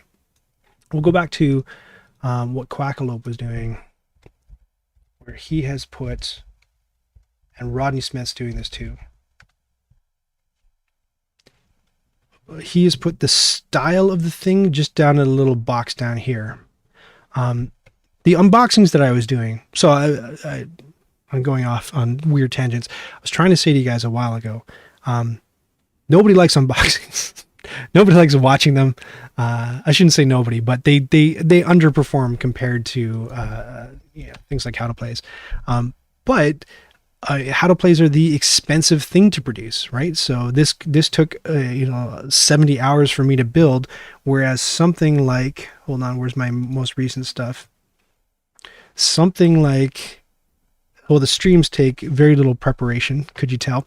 But something like a Find the Fun video, I can get that done in a day and a half. Quite nice. And then with a reboxing or an unboxing where I just turn the camera on and I put one of those inserts together, I put an insert together or I unbox a thing, I sit down, I shoot it, I do a little bit of editing, do a thumbnail, and I'm done. So one of the keys of YouTube is to get content up frequently. And I wouldn't be able to do that if all I was doing was these 70-hour how to play videos. So knowing that, one of the things that I've tried to do is play around with, and my source told me, I said, should I be renaming like how to play Black Angel? Because if I rename it, then the people who want to know how to play Black Angel won't be able to find the video. And he said, no, don't rename the how to plays. Keep that the same. But I told him I have goofed around with the titles and the thumbnails for so this is my friend's suggestion. He said, why don't you call the unboxings reaction? That's a very YouTube thing. So I was doing that for a little while. I put the big banner that said reaction. And then another thing that I learned from my video game days, from the guys who did World of Goo, they found that of all their little thumbnails, this one was getting clicked on like way more than the other ones. And they analyzed it and tried to find out why. And it was one with this gigantic eye with the black pupil in the middle. And they figured out that like, they put up more thumbnails with more eyes, that high contrast, and especially like an eyeball shape, a round shape with a dot in the middle of it. And they were just getting consistently more views all the time. Sorry, I'm trying to swat a gnat here flying around the studio. So they found out there was power in the eyeball. So when I went to choose a thumbnail, a moment in the video for the Caverna Forgotten Folk unboxing, I went with the one where my friend Michael Todd is giving the bug-eyed look. And then I took that even further. If you look here, this was an example, of a thumbnail that I staged. It's not actually a screenshot from the video. Actually, no, wait, it is a screenshot from the video, but I scripted this moment so that I could get this view. So this one, how to play Food Chain Magnate. I wanted my eyeball as big as possible in that thumbnail. So I took that close-up shot, and it is a moment from the video where I'm peeking at cards, but I did it specifically so I could get that thumbnail with the big eye in it. Let's take a look at the views. 4.1 thousand versus 732. It's probably just a more popular game. That's another thing you gotta look at. Interesting. Make it better or we riot. I mean, the board game audience itself is small. BGG Facebook has under 100,000 people. Yes, absolutely. Which is interesting. It's interesting. So if Board Game Geek Facebook has under 1,000 people, I've always wondered like what the cap is, right? So you look at, again, people who are at the top of their game. So check this out. So Rodney Smith, Watch It Played. Watch It Played has, I almost can't get the mobile thing off now. Right, 246,000 subscribers. Then you go to somebody like Rahdo, and Rahdo has, I think, just over 100,000 subscribers, being 102. There's one dude I caught, though, who nobody talks about in our circles, and he had 1 million subscribers, and nobody I know has ever heard of him. It was the first time I'd ever seen him, and I can't remember his name now, which is weird. But I really wondered what the cap, like how many, like what's the ceiling? What can you really hope for subscribers on a board game channel? Children, oh yeah, we're talking about unboxings here. This is going to get sensitive. Children like unboxing of toys, at least my kids do. And Jay Blue says, I never understood unboxing. It is like the how to play without the information. Right. I know things I've learned from this stream. I'm not a target audience. Practical Dream says, are you a snowflake? Are you special? Are you a differently shaped cog? Oberon says 4 months versus 2 days ago. Yeah, good point on those two videos. You're right. Game reaction, way more interesting than unboxing for a title on the banner. You mean on the thumbnail? But I too. Oh, somebody's subscribing. Dinoga, thank you so much for the follow on Twitch. I really appreciate that. Look, you're going to make that number go up by 1. Isn't that exciting? I think so. Game reaction is way more interesting than unboxing, but I too might not be the target audience for that. It's possible. Let me explain my theories with unboxing in a sec. It was nice to see the return of the Rules Gremlin. I want to do more stuff with the Rules Gremlin, so I thought, shoot, I better get him in as many videos as possible. And in fact, I can bring him out right now. There he is, blocked by the Twitch followers. Get out of there. There. Hi, Rules Gremlin. He'll leave shortly. We just let him. He's just like being a weird, creepy voyeur for the moment. There he goes. Subscribers can be misleading because people don't usually unsubscribe. That's an interesting take, but I could challenge you on that. Let me just read what Vinny says. The Dice Tower has just under 300, of course, Dice Tower, 300K despite having multiple content creators under their umbrella. I'm really curious about the lone board game content creator with 1 million subscribers, though. Yeah, I'm going to have to get back to you on that because I forget the dude's name. He didn't do exclusively board games, but he did board games. And I was like, who is this guy? I've never heard of him. Mysterious, right? He doesn't, I don't know what the heck's going on. But then there's other people. I don't know if you've seen like, hold on. Do you know of a game called Toilet Trouble? So there's people who are covering the mass market stuff that you'll find in Walmart that you've never heard of, but Chocolate Poo Toilet Trouble game, Funny Kids Challenge with CKN Toys, 43 million views 4 years ago. Here's another one that you might not have heard of. Father and Son Play Games. This video, 873,000 views 3 years ago. Again, Toilet Trouble. So there are, and this guy's just a plumber. He's like, I'm just here. That's like an SNL sketch right there. It's like, why are all these kids screaming? I'm just here to fix a leaky drain pipe. Here's this Ryan kid too. Ryan's World. He's at the top of the YouTube game though. But there are people covering Hasbro and Mattel stuff who you've never heard of before, who are getting in the millions of views and tons of subscribers. Turbo Toy Time, how many? They do all of these types of games that are geared towards kids, board games and toys and stuff. And they have 1.9 to almost 2 million subscribers. Look at that. So then for my part, I did table Russian. Did I spell that right? So I did this, and that was like a controversial thumbnail for sure. So that was absolutely me. Hold on, let's see if we can even see the thumbnail. That was absolutely me trying to do the YouTube thing, right? You got a person's face, it's shocked. It happened to be me, my youngest Isabel, right? And I gave Isabel the toy gun, and that's like a provocative thumbnail that people gave me flack for because the kind of crowd that's on Board Game Geek isn't into this sort of thing. But this was a video that was all about these asinine Russian roulette games, so I'm just running them down. I had one called I Want to Bite Your Finger that I borrowed from my friend Carla. And then I put a couple clips from different, like Don't Wake Daddy. It's all the same game, right? It's like there's a spring-loaded mechanism. You take turns turning the thing to get closer and closer to wherever the randomized trigger point is, and then it triggers and something happens. And it can be anything from it hits you in the face with a pie, or a piece of poo shoots out of the toilet, or the character barfs or explodes, or it's usually gross stuff. Or when you get down to the very end of it, here, what do I have? It's an actual, oh no, that's Buckaroo. Where is the one? There's one that's like an actual gun. An actual gun that you point at your head and you keep pulling the trigger until like a foam bullet hits you in the head. So if the thumbnail is provocative, it was more trying to be satirical or critical.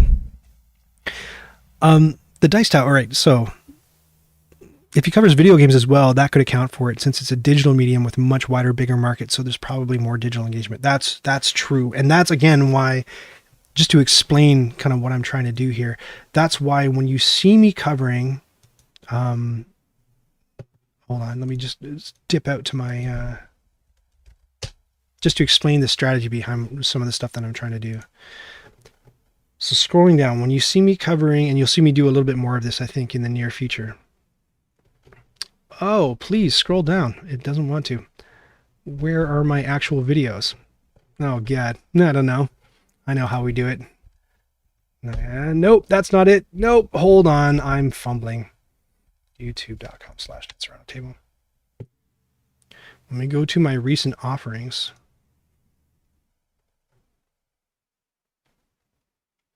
what am I even trying to show you? Things like Concordia Digital.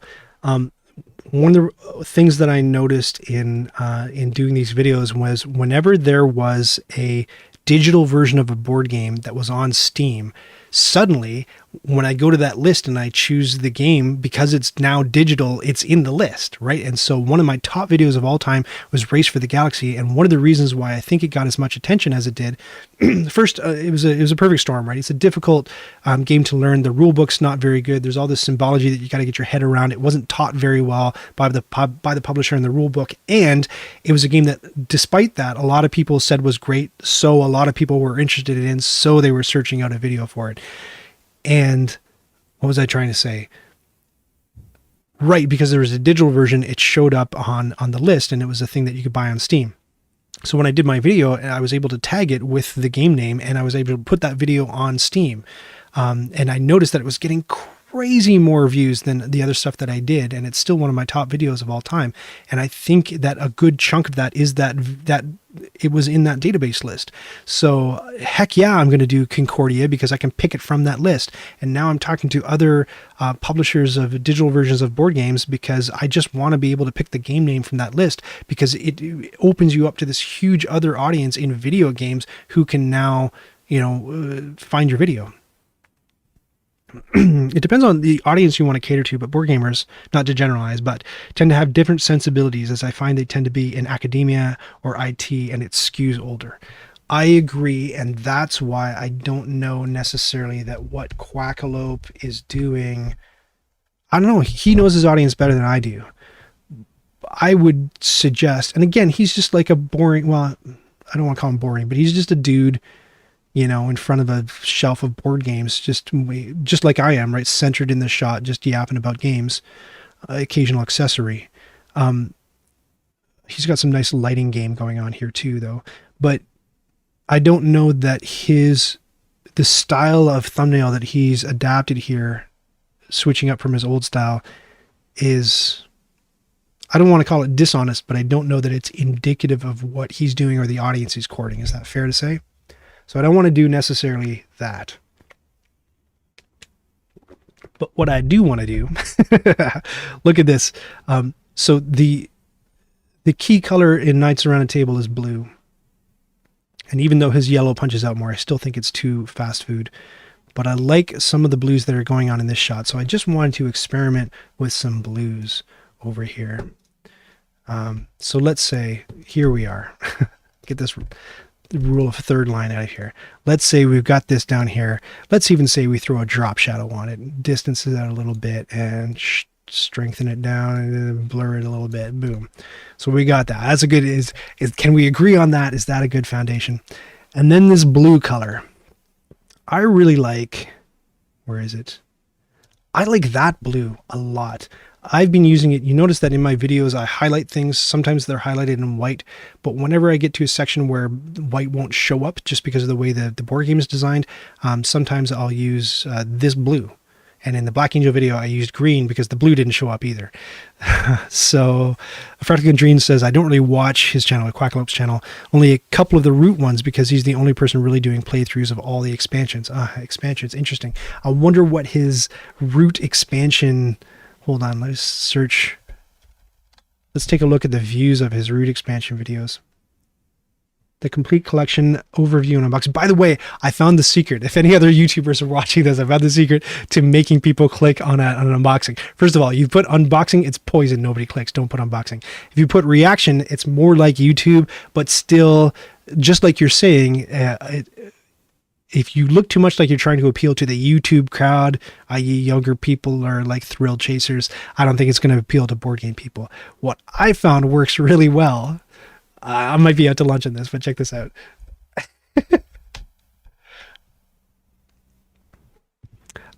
Where did I do it? Videos. Here's all my videos. Where is it? Yeah, here. First look. I don't know. Get on my case if you think that's a little bit skeezy, but there are certain words that, and people in marketing know this, there are certain words that are attention grabbing.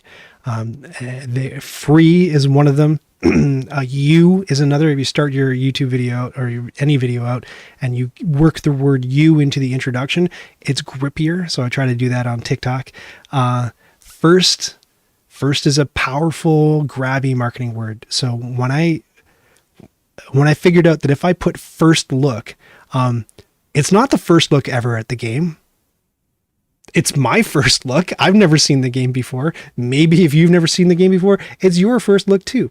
You know what I mean? So I don't think it's super dishonest, but it conveys. I think a lot of board gamers are chasing newness, so they're really keying into anything that might convey this cult of new kind of thing, like something nobody's ever seen before. You know, so I thought first look was a good replacement for reaction or unboxing. I don't know.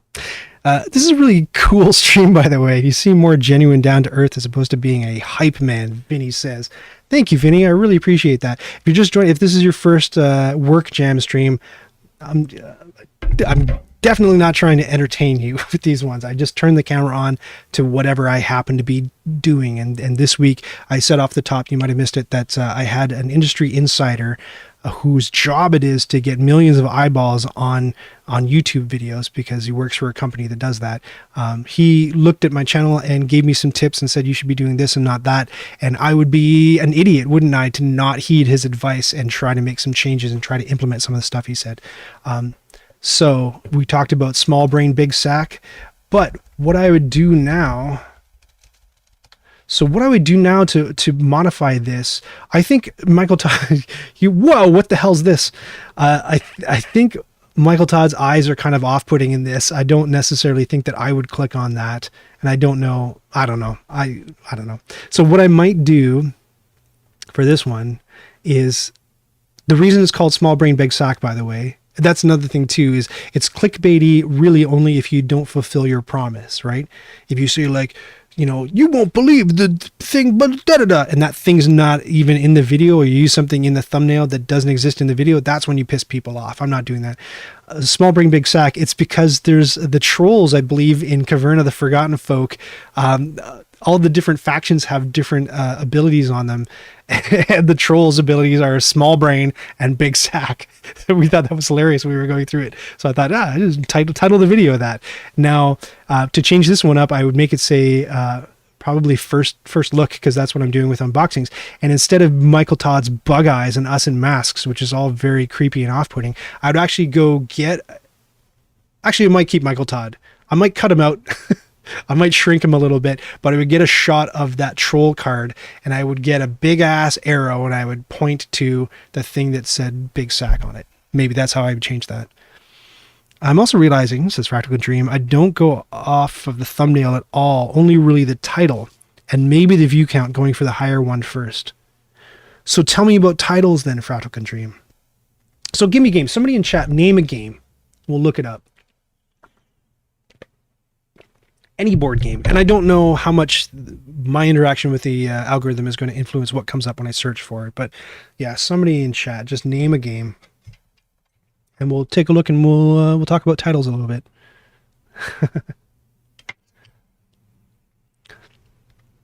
Beyond the Sun. Great. Beyond the Sun. Okay, so here are our first 5. We're going to be clicking one of those, because why would we scroll down beyond this one? There's no point, right? These are the top ones. So Shut Up and Sit Down, no surprise. I'm surprised that I didn't look at Shut Up and Sit Down. Is it just SUSD for their... SUSD? Nope. Is it, yeah, spell the thing, shut up and sit down. Yes. 348,000 subscribers, even better than Rodney Smith. Not better, more. But interestingly, their thumbnails, let's take a look at their thumbnails and their titles. Okay, so their thumbnails are all templated. They have the logo in the bottom left. They've got a white banner across the bottom sixth of the shot, and the text is the name of the game without the word art, which I'm thinking is pretty good, because when you look at this one that I was doing, the logo for Black Angel, hold on. Where is it now? Yeah, the logo for Black Angel is white. It's either white on nothing or black on nothing, and like it kind of like gets lost no matter what you put it in front of, and especially because a lot of the channel, like my background's white, so you know I put it here and I put in where's my thumb? I put my thumb in, and there's no way that you're ever going to see that logo, right? So I'd have to go with the black logo, but then it goes half the words go over my black shirt, and it's like shoot. So what I actually had to do with that, like you saw in the thumbnail, is I had to go and I put like a black background on there. But look at how these guys have solved that. They don't even worry about the game's word art. Who cares? They just put the name of the game. Maybe that's very smart. Maybe that's worth stealing. What do you think? And then they have, it's not always just this. First of all, it's not always the same guy. I don't have that luxury. But my source did point me to Shut Up and Sit Down and said, look, they get all these different camera angles. Like this one I think is very compelling in the bodysuit. This one I think less so.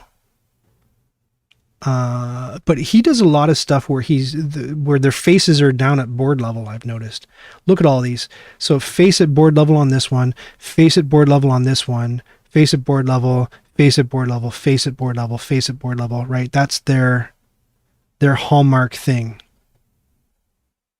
Maybe worth stealing. So then maybe I had that in my mind when I did this one, which you can't quite see the board, but the box is normally in the thumbnail, you say, DJ Machvi. Oh, Vinny, sorry. Personally, I've just come across my own set of content creators. I hate that term, by the way. Hosts, let's call them hosts, whom I enjoy watching, so I subscribe, and I just look for the little blue dot for the new videos pretty much every day. Okay, thumbnails definitely help when I'm quickly looking for a review. I even watch unboxings. Good on you. I quite like Board Game Coffee's in-depth unboxings. Let's take a look. Board Game Coffee.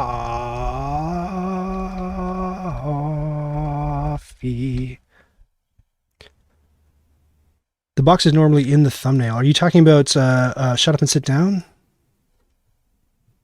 There's the box. There's the box. There's the box. It's too small to see though, right? Like Blitzkrieg sees. I can't see the box. There's the box. This one has no box, just balloons. Cubitos, it's in there. Yeah. It's not a hard and fast rule, but usually, see this one, Twilight Imperium, the box isn't in there. Often the box is in there, but it's so small you can't even see it. And I don't even know if it's a huge draw anyway. I don't know. I don't know if their thumbnails are the best. That's another case where, like, I don't know if it's like everything's necessarily worth emulating at Shut Up and Sit Down just because, you know, they've got a huge fan base, because it might not have been the thumbnails that got them that fan base. You know what I mean? So you could be the top of your game, but have not the greatest thumbnails. Great. Dice Tower. Let's take a look. So it's templated. It has a series logo in half the shot. It's quite big. I find it really busy. Look at the size. Look at the size of these board game boxes. Even at like normal size on a desktop, I can't even see what's being covered here. This is a little bit closer to what's being recommended by all these articles, and they're kind of all over the place. Again, Dice Tower is another example of, despite them being, you know, sort of at the top of the game, I don't know that they're necessarily one that we should try to emulate. This, I'm going to straight up say, this looks like ass. This is not well designed at all. Why do I think it looks terrible? Well, because I think they've done well, by the way, to have characters. It seems like board gamers like having branded characters, which is why I'm trying to get that Rules Gremlin front and center a little bit more. So I think their characters have done well for them. I think, again, like I've said before, I think red clashes with blue quite a bit. I don't like the way that the blue they've chosen for crowd surfing clashes with the blue of their rook or their Dice Tower image. I think that the white outline is meant to cut it out. It doesn't seem thick enough, and that font, I wouldn't go with anything serif or swirly, and that F is kind of swirly, and the kerning's weird between the R and the F. So I think something like this is much better because the font is a lot more bold and readable. That's my take on it anyway. I really only watch Shut Up and Sit Down for games I'm already interested in / curious about to see what their take on it is. Laugh out loud. Jay Blue says their channel's really hard to differentiate. It is, and it is indeed ass. Okay, I'm glad you agree. That's ass. Come on, it doesn't look that good. Apologies to the designer who put it together because we don't know what pressures were on it, right? He could have shown this beautiful piece of artwork to Tom, and Tom's like, "No, make live go red." I don't know. I'm not saying, I'm not trying to pin the assness on Tom or nothing like that. It's just, I don't know. Who knows what decisions went into it, or maybe they were rushed. Vinny says, Oberon says, Vinny, I agree. And the humor, they tend to over dramatize highs and lows of game. This is Shut Up and Sit Down, I'm assuming. Several of the folks I watch for their personality and approach, not caring about the branding. Agree, Fractal can dream, but that's not what hooks you, right? That's not what gets you in the door. Something else got you in the door. And, it was, a lot of times it was going to be the thumbnail. That's why these are so important. I watch Shut Up and Sit Down more for entertainment, not really for recommendations since their taste don't match. That's totally cool. Like solo playthroughs, almost no polish, but I like how he describes strategy. Again, I can't tell if we're talking about Shut Up and Sit Down or not. All the popular uploads are old, DJ Mock V says, interestingly, noting Dice Towers thing. Is that what we're talking about? Oh, these are live streams, I see. He got me in the door because he's one of the few people doing solo playthroughs of Spirit Island. So it was one particular game that got you in there, and then you stuck around because you liked what you saw. That's interesting. And that, again, like when you're talking from like when you're trying to do this nonstop pro for a job, it's hard to rely on that, right? Like it's hard to rely on like one day I'm going to cover a game that one person is going to be interested in, watch the video, and then watch all my other stuff, right? You can't build a strategy around that at all. You have to kind of come up with content. Oh, I hate the word content. You have to kind of come up with stuff that casts a wider net and puts more people in the funnel than just like the two goons who are interested in Roll for the Galaxy ambition. What about gaming rules? He tends to use a very templated thumb also. Yeah, we'll take a look at gaming rules in 2 seconds. Let's take a look at Board Game Coffee. Here we go. A bunch of board game spines and his thumbnails. So he's doing something similar to, he's reading the same articles it looks like Quackalope is reading, but he's a little less consistent in applying it. So he has text, it's non-serif font, it's in that fast food yellow. Sometimes it goes in front of the people, sometimes it goes behind. Look at the agonized face that he chose for the thumbnail. I think this is too much text. One of the things that I read said don't use a whole lot of text. I think that's pushing it. This looks more like a template where he's got this banner. I'm not really a big fan of 90-degree rotated text, right? I don't want to have to turn my head to read what a thing says. You won't be disappointed. That's not bad. I wouldn't do... I don't know. What do you guys think? Do you think it's really important when you see the thumbnail on a channel? I think people are doing it because other people are doing it, but I don't know if it's necessary. How important is it for you to be able to see at a glance, for example, that these are reviews, review, these are previews, preview. Does it matter to you? What I found through doing this is that people don't know the difference between a review and a preview anyway. Hint, preview is paid.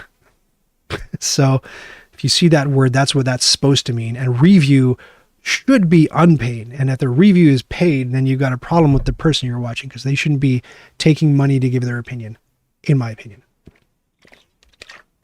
But is it important? Is it important for this green one to be labeled how to play? Like if you were a fan, who said they were a fan of this dude of Board Game Coffee? If you're a fan, is it like, oh, I'm going to watch all the ones with the green labels, but I'm going to skip all the ones with the purples because I don't care about the purples, just the greens from that guy. I don't even know if that, like, would that even stick in somebody's brain? Especially if you're subscribed to a big pile of people and you see all their thumbs coming at once. So you're going to remember off the top, oh yeah, Board Game Coffee, I'm going to watch his green ones, but not his purple ones. But then it's going to be a different color scheme for this YouTuber. I don't know. Is it just, can you just ditch it? What are we saying? Right, we're going to look at gaming rules. Let's look at gaming rules. This is...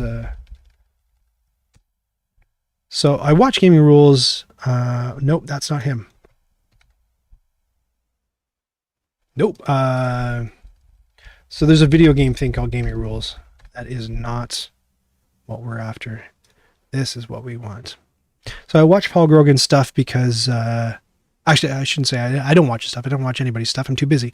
Who's got time to watch YouTube videos? But I monitor Paul Grogan's stuff because Paul Grogan's one of the few people who's making a full-time living doing this stuff. But he works like a dog. I don't know if I want to work to the degree that Paul Grogan, because Paul Grogan, he's in the UK, right? So he'll do these live streams, but he wants to get American eyeballs. And so he'll do a live stream and he'll be live streaming up in like 4 a.m. because he wants those, like, you know, Pacific Standard Time eyeballs. Yikes. Sorry, I'll read what you're saying. Vinny says, I came across Knights Around a Table through Reddit and stayed for the personality. That's great to hear. And that, like, Reddit is so crucial to me. And the trick with Reddit is that you have to be, they have sort of rules. If you haven't posted 10 times before you self-promote, they boot your ass right off the platform. They have no tolerance for it. And even then, even if you put in your time and you do your 10 and you write engaging responses to other people's posts, which is hard because I find a lot of the content on r/board games is a big pile of who cares. So sometimes when I know that I want to promote something later, I will go and I'll think, okay, I gotta respond to some of this stuff. And it's just like really hard on that platform for me to dredge up F's to give about what's being discussed because I find it's nonsense, a lot of it. But anyway, you put in your 10 or more and then you can self-promote a thing. But people tend to, when they see that the person who published and promoted it on Reddit is also the person who made the thing, out come the thumbs downs and it gets downvoted into oblivion and nobody sees it. So the very best thing, if you want stuff to happen on Reddit, is for somebody who's not you to promote it for you. And then if they get any sense, ran into this problem a little while ago, a couple of years ago, and I haven't touched Reddit since. If they get a sense that your fans or followers or Patreon subscribers or wife has posted your content on your behalf, they'll be like, no, that's not fair. That's against the rules. You're like, why? You're like, can't people who are familiar with your stuff and who like your stuff thumbs up and promote your stuff? They're like, no, that's against the rules of the subreddit. Like, that's kind of an insane rule, isn't it? It's because they had problems with another board game channel I will not name, who did a lot of rallying and was constantly telling his supporters to go to Reddit and upvote their stuff and post their stuff. It was pretty aggressive about it, and he got kicked right the heck off, banned permanently from the subreddit. So I'm not keen to go down that road. Though I could really use the promotion on Reddit. If you're active on Reddit and you like anything that I've done and you want to throw it up there, that would be wonderful and helpful to me. Back to your comments.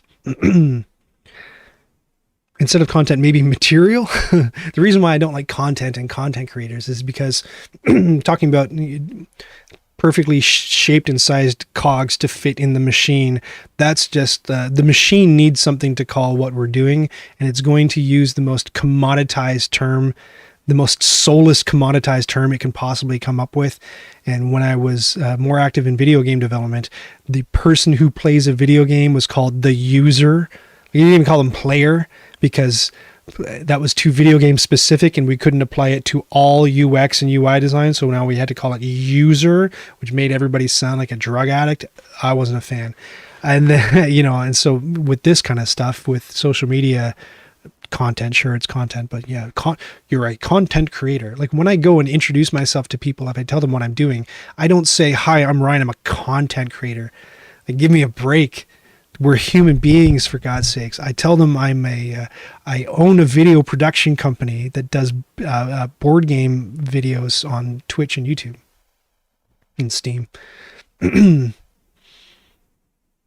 Absolutely stay for the excellent personality too. Thank you, Fractal Dream. I may have lifted the veil on that in this stream, and you may not be as as bullish on it. I should show it should show that there's a level of professionalism. I'm going back too far because I can't remember what we were talking about.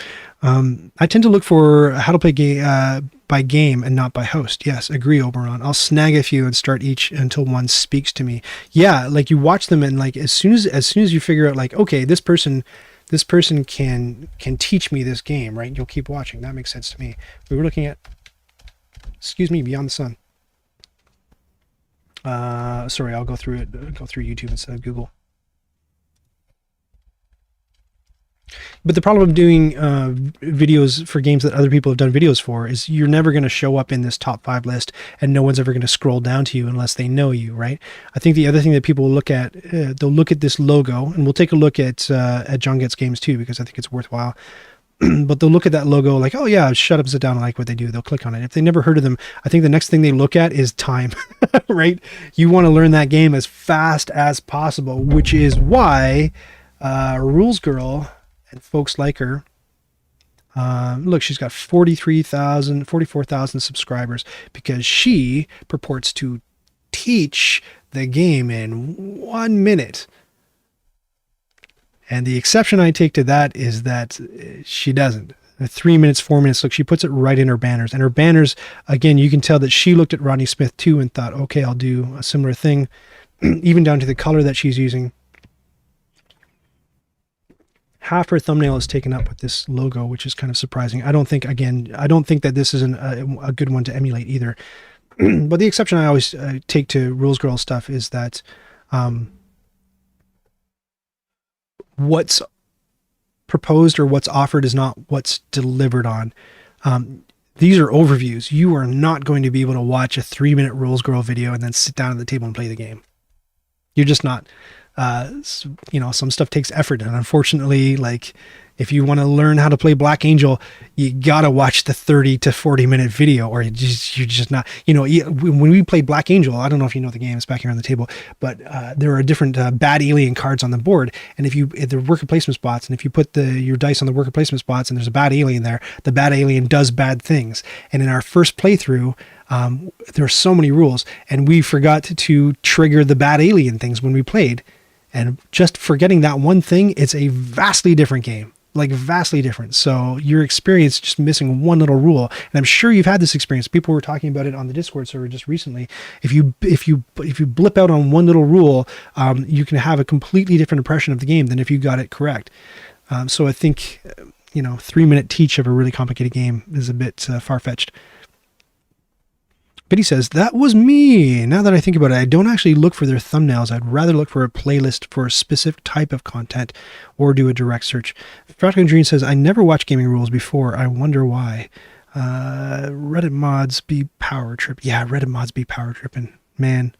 And this was that situation happened just as they were about to, like, a bunch of their mods took off over some social justice issue that wasn't addressed on the site, and new mods. It was a whole thing. I don't know. Hit me up on the Discord server, and maybe I can tell you the story using coded language. Jay Blue says, it depends on the use case. Am I on your channel to find something to watch? Then I need some sort of wayfinder to differentiate. If I'm searching the game first with everybody's content, then it has to look more interesting and stand out. Still has to be clear to read though. So it sounds like Jay Blue, you're looking at the thumbnails, but you're not looking at this time. Like, look at this. Beyond the Sun playthrough and review, 1 hour and 59. Like, even at 3 to 4 times speed, do you have 1 hour and 59 to spend on the playthrough? Maybe you do. Is this no pun included? We're going to take a look at John Gets Games, who has 37,000 subscribers, and he has a templated thumbnail approach too. So he's got his logo down in the bottom left with a blue banner across the bottom, but again, it looks like he's changing up the color depending on the style of content it is, depending on the series he's running, which is a temptation. I don't think I got to do it anymore. Looking at all these thumbnails, I don't think that's at all useful. I don't think that's important at all. I don't know. Call me crazy. Here's a series that I did. YouTube nights around a table. Tell me if you've seen this one, Secret Life of Board Games. I stopped doing these because they took a lot of effort and nobody watched them. Oh gosh. Here, let me do it here. So the concept here was, I would interview an artist or these are the thumbnails. They're bad thumbnails, I admit right now. Black, apparently never go with black. So these are some, when I'm talking about redoing stuff, these are some of the ones that I desperately want to revisit. Look, they even look muddy. Look, like the board game box looks dark and muddy. That mysterious wispy thing. I don't know, it just doesn't read well. This font looks okay in the video, but I talked about not using serif fonts. It's not only a serif font, but it's got a gradient on it because I guess I'm trying to mimic these wisps. It's bad. But if you guys watch these videos, they took a while. I interviewed all these designers and I asked them, what are the references or Easter eggs or secrets that you've hidden? Like give me like the pop-up video kind of thing or the DVD commentary of the game that you made. So I covered Dominion and Race for the Galaxy and Raise Arcana, all these cool games. And the views, I don't know, they didn't, look at this, 798 views. The Dominion one, that was, I mean, they took a long time. So when I'm talking about redesigning thumbnails, these are ones that are top of my list. Another one is this one. Tell me if you saw this game. One of my top viewed video, or the top viewed video on the channel, is How to Play Settlers of Catan. Again, Perfect Storm, massively popular game, one of the most popular board games in existence, if not the most now. Terrible rule book, hard to learn how to play, high desire to want to learn how to play. Right, that all comes together really nicely to make a perfect storm. And then very few people had videos. I had my video out before Rodney Smith had his video out. Asmodee paid him, presumably, not me. I don't know why. But I thought, okay, we'll see if we can do something similar with Monopoly. Instead of doing how to play Monopoly, because that would be less compelling, I did a whole like animated history of Monopoly, and I picked 5 things that you didn't know that were involved in the history. And put it together. Massive amount of work. Nobody cared. Nobody watched this thing. It was very, very sad. Did you watch it? So if I'm looking at doing, excuse me, thumbnails, that's another one. Look, it's so busy. That's a very busy thumbnail. You can barely read the secrets of. Badly designed. Aside from cost and Cult of the New, board games are just difficult to create a lot of video material for due to space requirements and the lead time reviewing production copies versus preview copies. I'm glad you mentioned that, because another problem when you're just starting out your channel is like if you're not at the top of your game, if you're not a Rahdo or a Rodney, publishers aren't giving you the new stuff, right? You have to buy the new stuff and they're getting it weeks or months before it even hits stores. And if you're like me and you live in a secondary market like Canada, we don't even get the stuff, we get the stuff like a month or 2 or maybe 6 months, it depends on the distributor, later than places in Europe or in the United States. So there's no way that you can compete on new. So for the longest time, for the first couple of years of my channel, I was just dragging old copies of my games off my shelf that I had already bought with my own money, like Puerto Rico. And I noticed nobody did a really good play of how to play of Puerto Rico. So that's what I focused on. I find really short rules coverages like Rules Girl and 3-minute board games only good for quick overviews. Yeah, I agree. And they're fine for what they are. I'm just saying don't call them how to plays. Don't call them rules videos. Right? I think Jay from 3-minute board games, we should take a look at him too. 3-minute board games. I think, yeah, they do a great job at doing overviews, but they should never pretend that you'll learn how to play the game from their videos. Not at 3 minutes. So let's see what Jay's doing. He's got a templated format where, again, the bottom sixth is the same piece of text. I don't know what the color difference is. Maybe he's chosen a color that better complements the graphics in the rest of the thumbnail. That's just a guess though. And down here, 3-minute board games. And now he's changed it up too. Check this out. So he used to have logo on the left, 3-minute board games in a hard to read font. And he's switched it to say in about 3 minutes, because who cares about the channel name, and he's put this dude on the right. I wonder why the dude is on the right instead of on the left. I might have to hit him up on Twitter and ask him what his reasoning is, because that's interesting, isn't it? Why did he do that? Any guesses? Rules Girl fits a niche of short videos, agree, but she does well. 3-minute board games never purports to teach in 3 minutes. Okay, that's good. But he's amazing at getting a 3-minute taste of things. Yeah, he does a great job. Vinny says, true. I like his accent. Yeah, he's a Kiwi. He's smiling, the loser. Yeah, what kind of dork smiles in a thumbnail? You got to look pained. You got to look tragic, as we've learned. I also watch videos sped up, so time isn't so much of... You watch 3-minute board games sped up, it's like, oh, wow, that lasted 15 seconds. I learned nothing. I'm having trouble figuring out who we're talking about.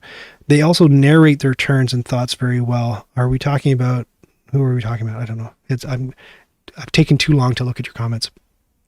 To be honest, I'm not really interested in the content unless I'm really interested in that game. And then I might want to dive deeper and learn more about it. And that's why things like top 10s are a lot more hooky, because you're not relying on people knowing and being interested in the game, but you're interesting them in the topic, and the topic is a lot more broad. I've barely done any top 5s, top 10s on my channel because, again, I'm special. I don't want to be like everybody else, and then I don't succeed like everybody else, and then I complain. But like, this was one that I did.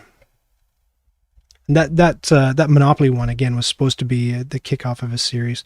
So top 5 best board games to take camping. That's widening the funnel, because now you're not trying to attract people based on one single board game. They might be interested in 0 of the board games that I talk about in that video, but you're casting the net wide enough to include people who like board games and who go camping and want to take board games camping, or want to know what I think about taking board games camping, you see?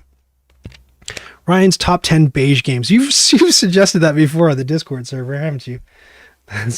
Hey, we rolled over to 186. Lovely. That took a while. That follow happened like a half hour ago. Man, well, I haven't really got a whole lot of work done this time, have I? But here's what we've learned so far. I got a jet very shortly.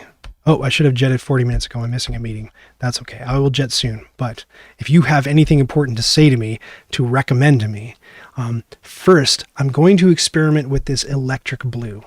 That's the very first thing. And I promised that we would get to the color wheel stuff. So I'll just show you. This tool is a good tool. What you can do is you can punch in a key color like that electric blue, and it'll show you analogous colors, triad colors, complementary colors. So we want complementary because we want that high contrast thing going on. So punch that in, and it'll show that it's this sort of cream or brown that works nicely with that blue. So that's not what I would have expected. I thought it would be sort of like a yellow. So what happens if we actually go there?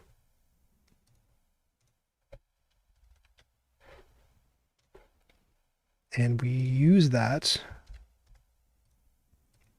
That's what it wants me to do, eh?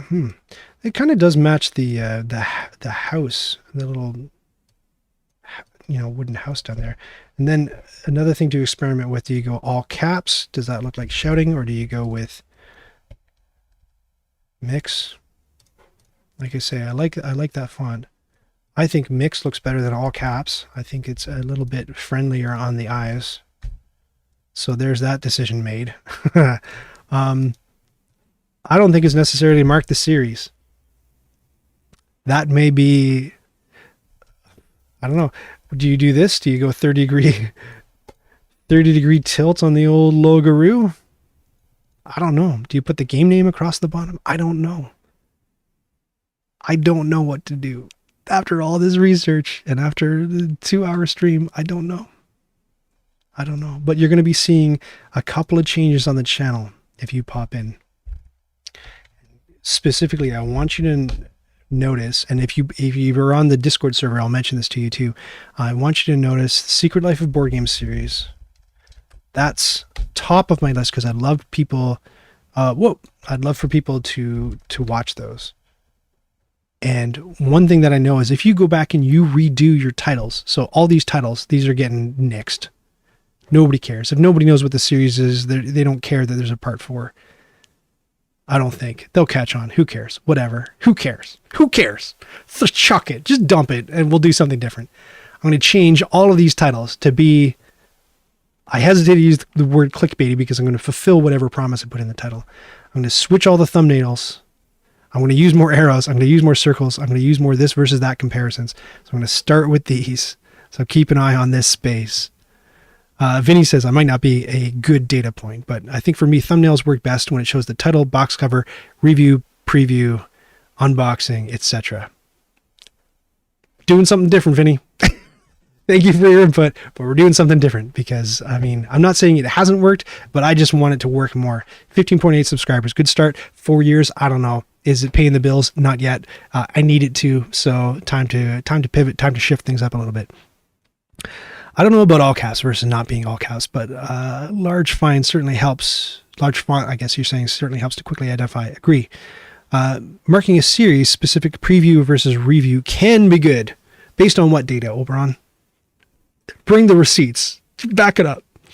I like to know ahead that this is a paid preview of something, or maybe it's the preview. Right. With my videos, you'll always know whether it's paid or not, because I always check the box that says contains paid promotion, whether I've been, and this is, I don't like the way that they've structured this, but like, you have to check that box if you receive a free copy of a game from a publisher, even though you weren't paid to make the video. So I don't want you to get the impression that I'm being paid to make all these videos. I'm not. I'm hoping to get there. But if they send me a free copy, I've got to check that box. So when you see contains paid promotion, it could just be that they've sent me a preview copy of the game. And usually I'm a bit more explicit about that in the description below the video if you want to find out if they sent me a copy or if it's commissioned. The other clue that I'll give you, not even clue, I'll explicitly say it, is if I start off a video as saying, you know, publisher A asked me to teach you how to play, well, that means they asked me, and they asked me with a check in their hands, right? So that's another indication that I give you that this is something that they approached me and paid me money to do. So hopefully that's enough for you to figure out. And the other thing is that if you look at stuff like Find the Fun, which is my review series, Find the Fun, which again, I'll be doing more of because everybody says they quite like it. And the title asks a question, but the thumbnail I think could be better. So these ones are another series that I'm going to probably revisit and see if I can get more eyeballs and improve that number. Where's that number we were looking at? That's, it's not here. That conversion number, or that click-through rate. So I've downloaded the data for this month. I'm going to redo the thumbnails for the Find the Fun series and for the Secret Life of Board Games series, and then a month later I'll probably do another work stream, loop back, and we'll look at the difference in the click-through rate on those videos and see if the changed thumbnails and the changed titles helped anything at all. And if you have any input to give me, please by all means hit me up on the Discord server. There's the link at the bottom of the screen, and you can tell me what you think. Last chance to say anything crucial or important. I meant more filtering, say your vids for game X. I'd see preview of X and review of X. Yeah, again, like, you're more discerning. People don't know what the difference between preview and review is, and board game hosts aren't helping by muddying the waters and not always checking that contains paid for. There's a certain channel, and I've gotten on their case on Twitter before because they drive me nuts. They'll go and take all kinds of cash from publishers to do Kickstarter previews, and they won't check that box. And that drives me nuts because first, it's the law. Like, hate to sound like a giant nerd, but that's the law. You got to check that box. And the FTC has been cracking down on certain influencers on social media because they don't disclose like that. And you gotta. I mean, people deserve to know whether you're being paid to make the thing, right? It's true. Users are dumb. Yeah. So some users are dumb. Some users are dumb. Not any of you. You guys are all great. But some users are dumb, and I think some board game hosts help to perpetuate the dumb by not doing what they're supposed to. Wow, this is a lot of inside baseball. Hopefully this doesn't get around. Hopefully this doesn't get shared on Reddit. Hopefully I don't piss off all the people whose channels I've visited and talked about. I hope I didn't say anything too insulting about anybody. DJ Mock V is here admitting he's dumb. Well, thank you so much. We can all stand up in a circle and like an AA meeting, and we can all confess. We can all cop to being dumb. That's fine. Vinny, my favorite content is probably Board Game Co.'s Kickstarter coverage, despite not having the games. And that's interesting because when I was talking to my contact, he brought up Board Game Co. specifically, and he said, look, Board Game Co. is doing something completely different than nobody else is doing. Quackalope, I think, does something similar. It goes to Kickstarters and tells you whether or not to back them. Quackalope also has the money somehow. I suspect Quackalope's a bit of a rich kid. I'm not a rich kid at all. But Quackalope has the money to back all these Kickstarters and to comment on how they came in. So we'll be able to know that. I don't have that advantage. But my source said, look, do something different than nobody else is doing. So I've been putting a lot of thought to that. The trick with doing something different than nobody else is doing is you have to think of something different than nobody else is doing and bank on it being something that people will find compelling. I've had all kinds of ideas for stuff that nobody else is doing, and I've run it by my friends and family, and they're being like, no, that's nuts. Nobody would watch that. What are you doing? So I can come up with plenty of unique bad ideas. It's nailing the unique good ones that, man, do I have a bad idea in my back pocket. Maybe I'll tell you. If you're a patron, hey, patrons, you should bug me on the Discord server. I got to tell you about this awful idea they came up with yesterday. It's very compelling, but I thought that about the Monopoly video. I thought that about other stuff too. Secret Life of Board Games didn't work. Say2, thank you so much for joining me. Normally I would go, should we go raid a channel? I pretended before to not know how to do that, but I know how to do that now. Raid a channel. Who should we raid? Let's take a look. Who do you want to see? Twitch.tv. Let's go to the lonely 400 viewers in the awfully designed board game category. Oh, so depressing. Who's good? Board Game Geek TV? No, they got enough people. They're playing Horrified, which I've heard is good. Flesh and Blood trading card game. This is X-Wing. These X-Wing guys, man, they get a lot of people watching their thing. I think they just do that one game, X-Wing. It's very popular. A Suburbia playthrough with 2 people. This is Good Time Society. Why don't we go take a look at what Good Time Society is doing, shall we? Good Time Society. There they are. Hey. As a fellow Canadian, I want to see you succeed, dude. Thank you so much, Vinny. I appreciate it. Thanks for coming, you guys. I'll see you on Thursday when we play a game.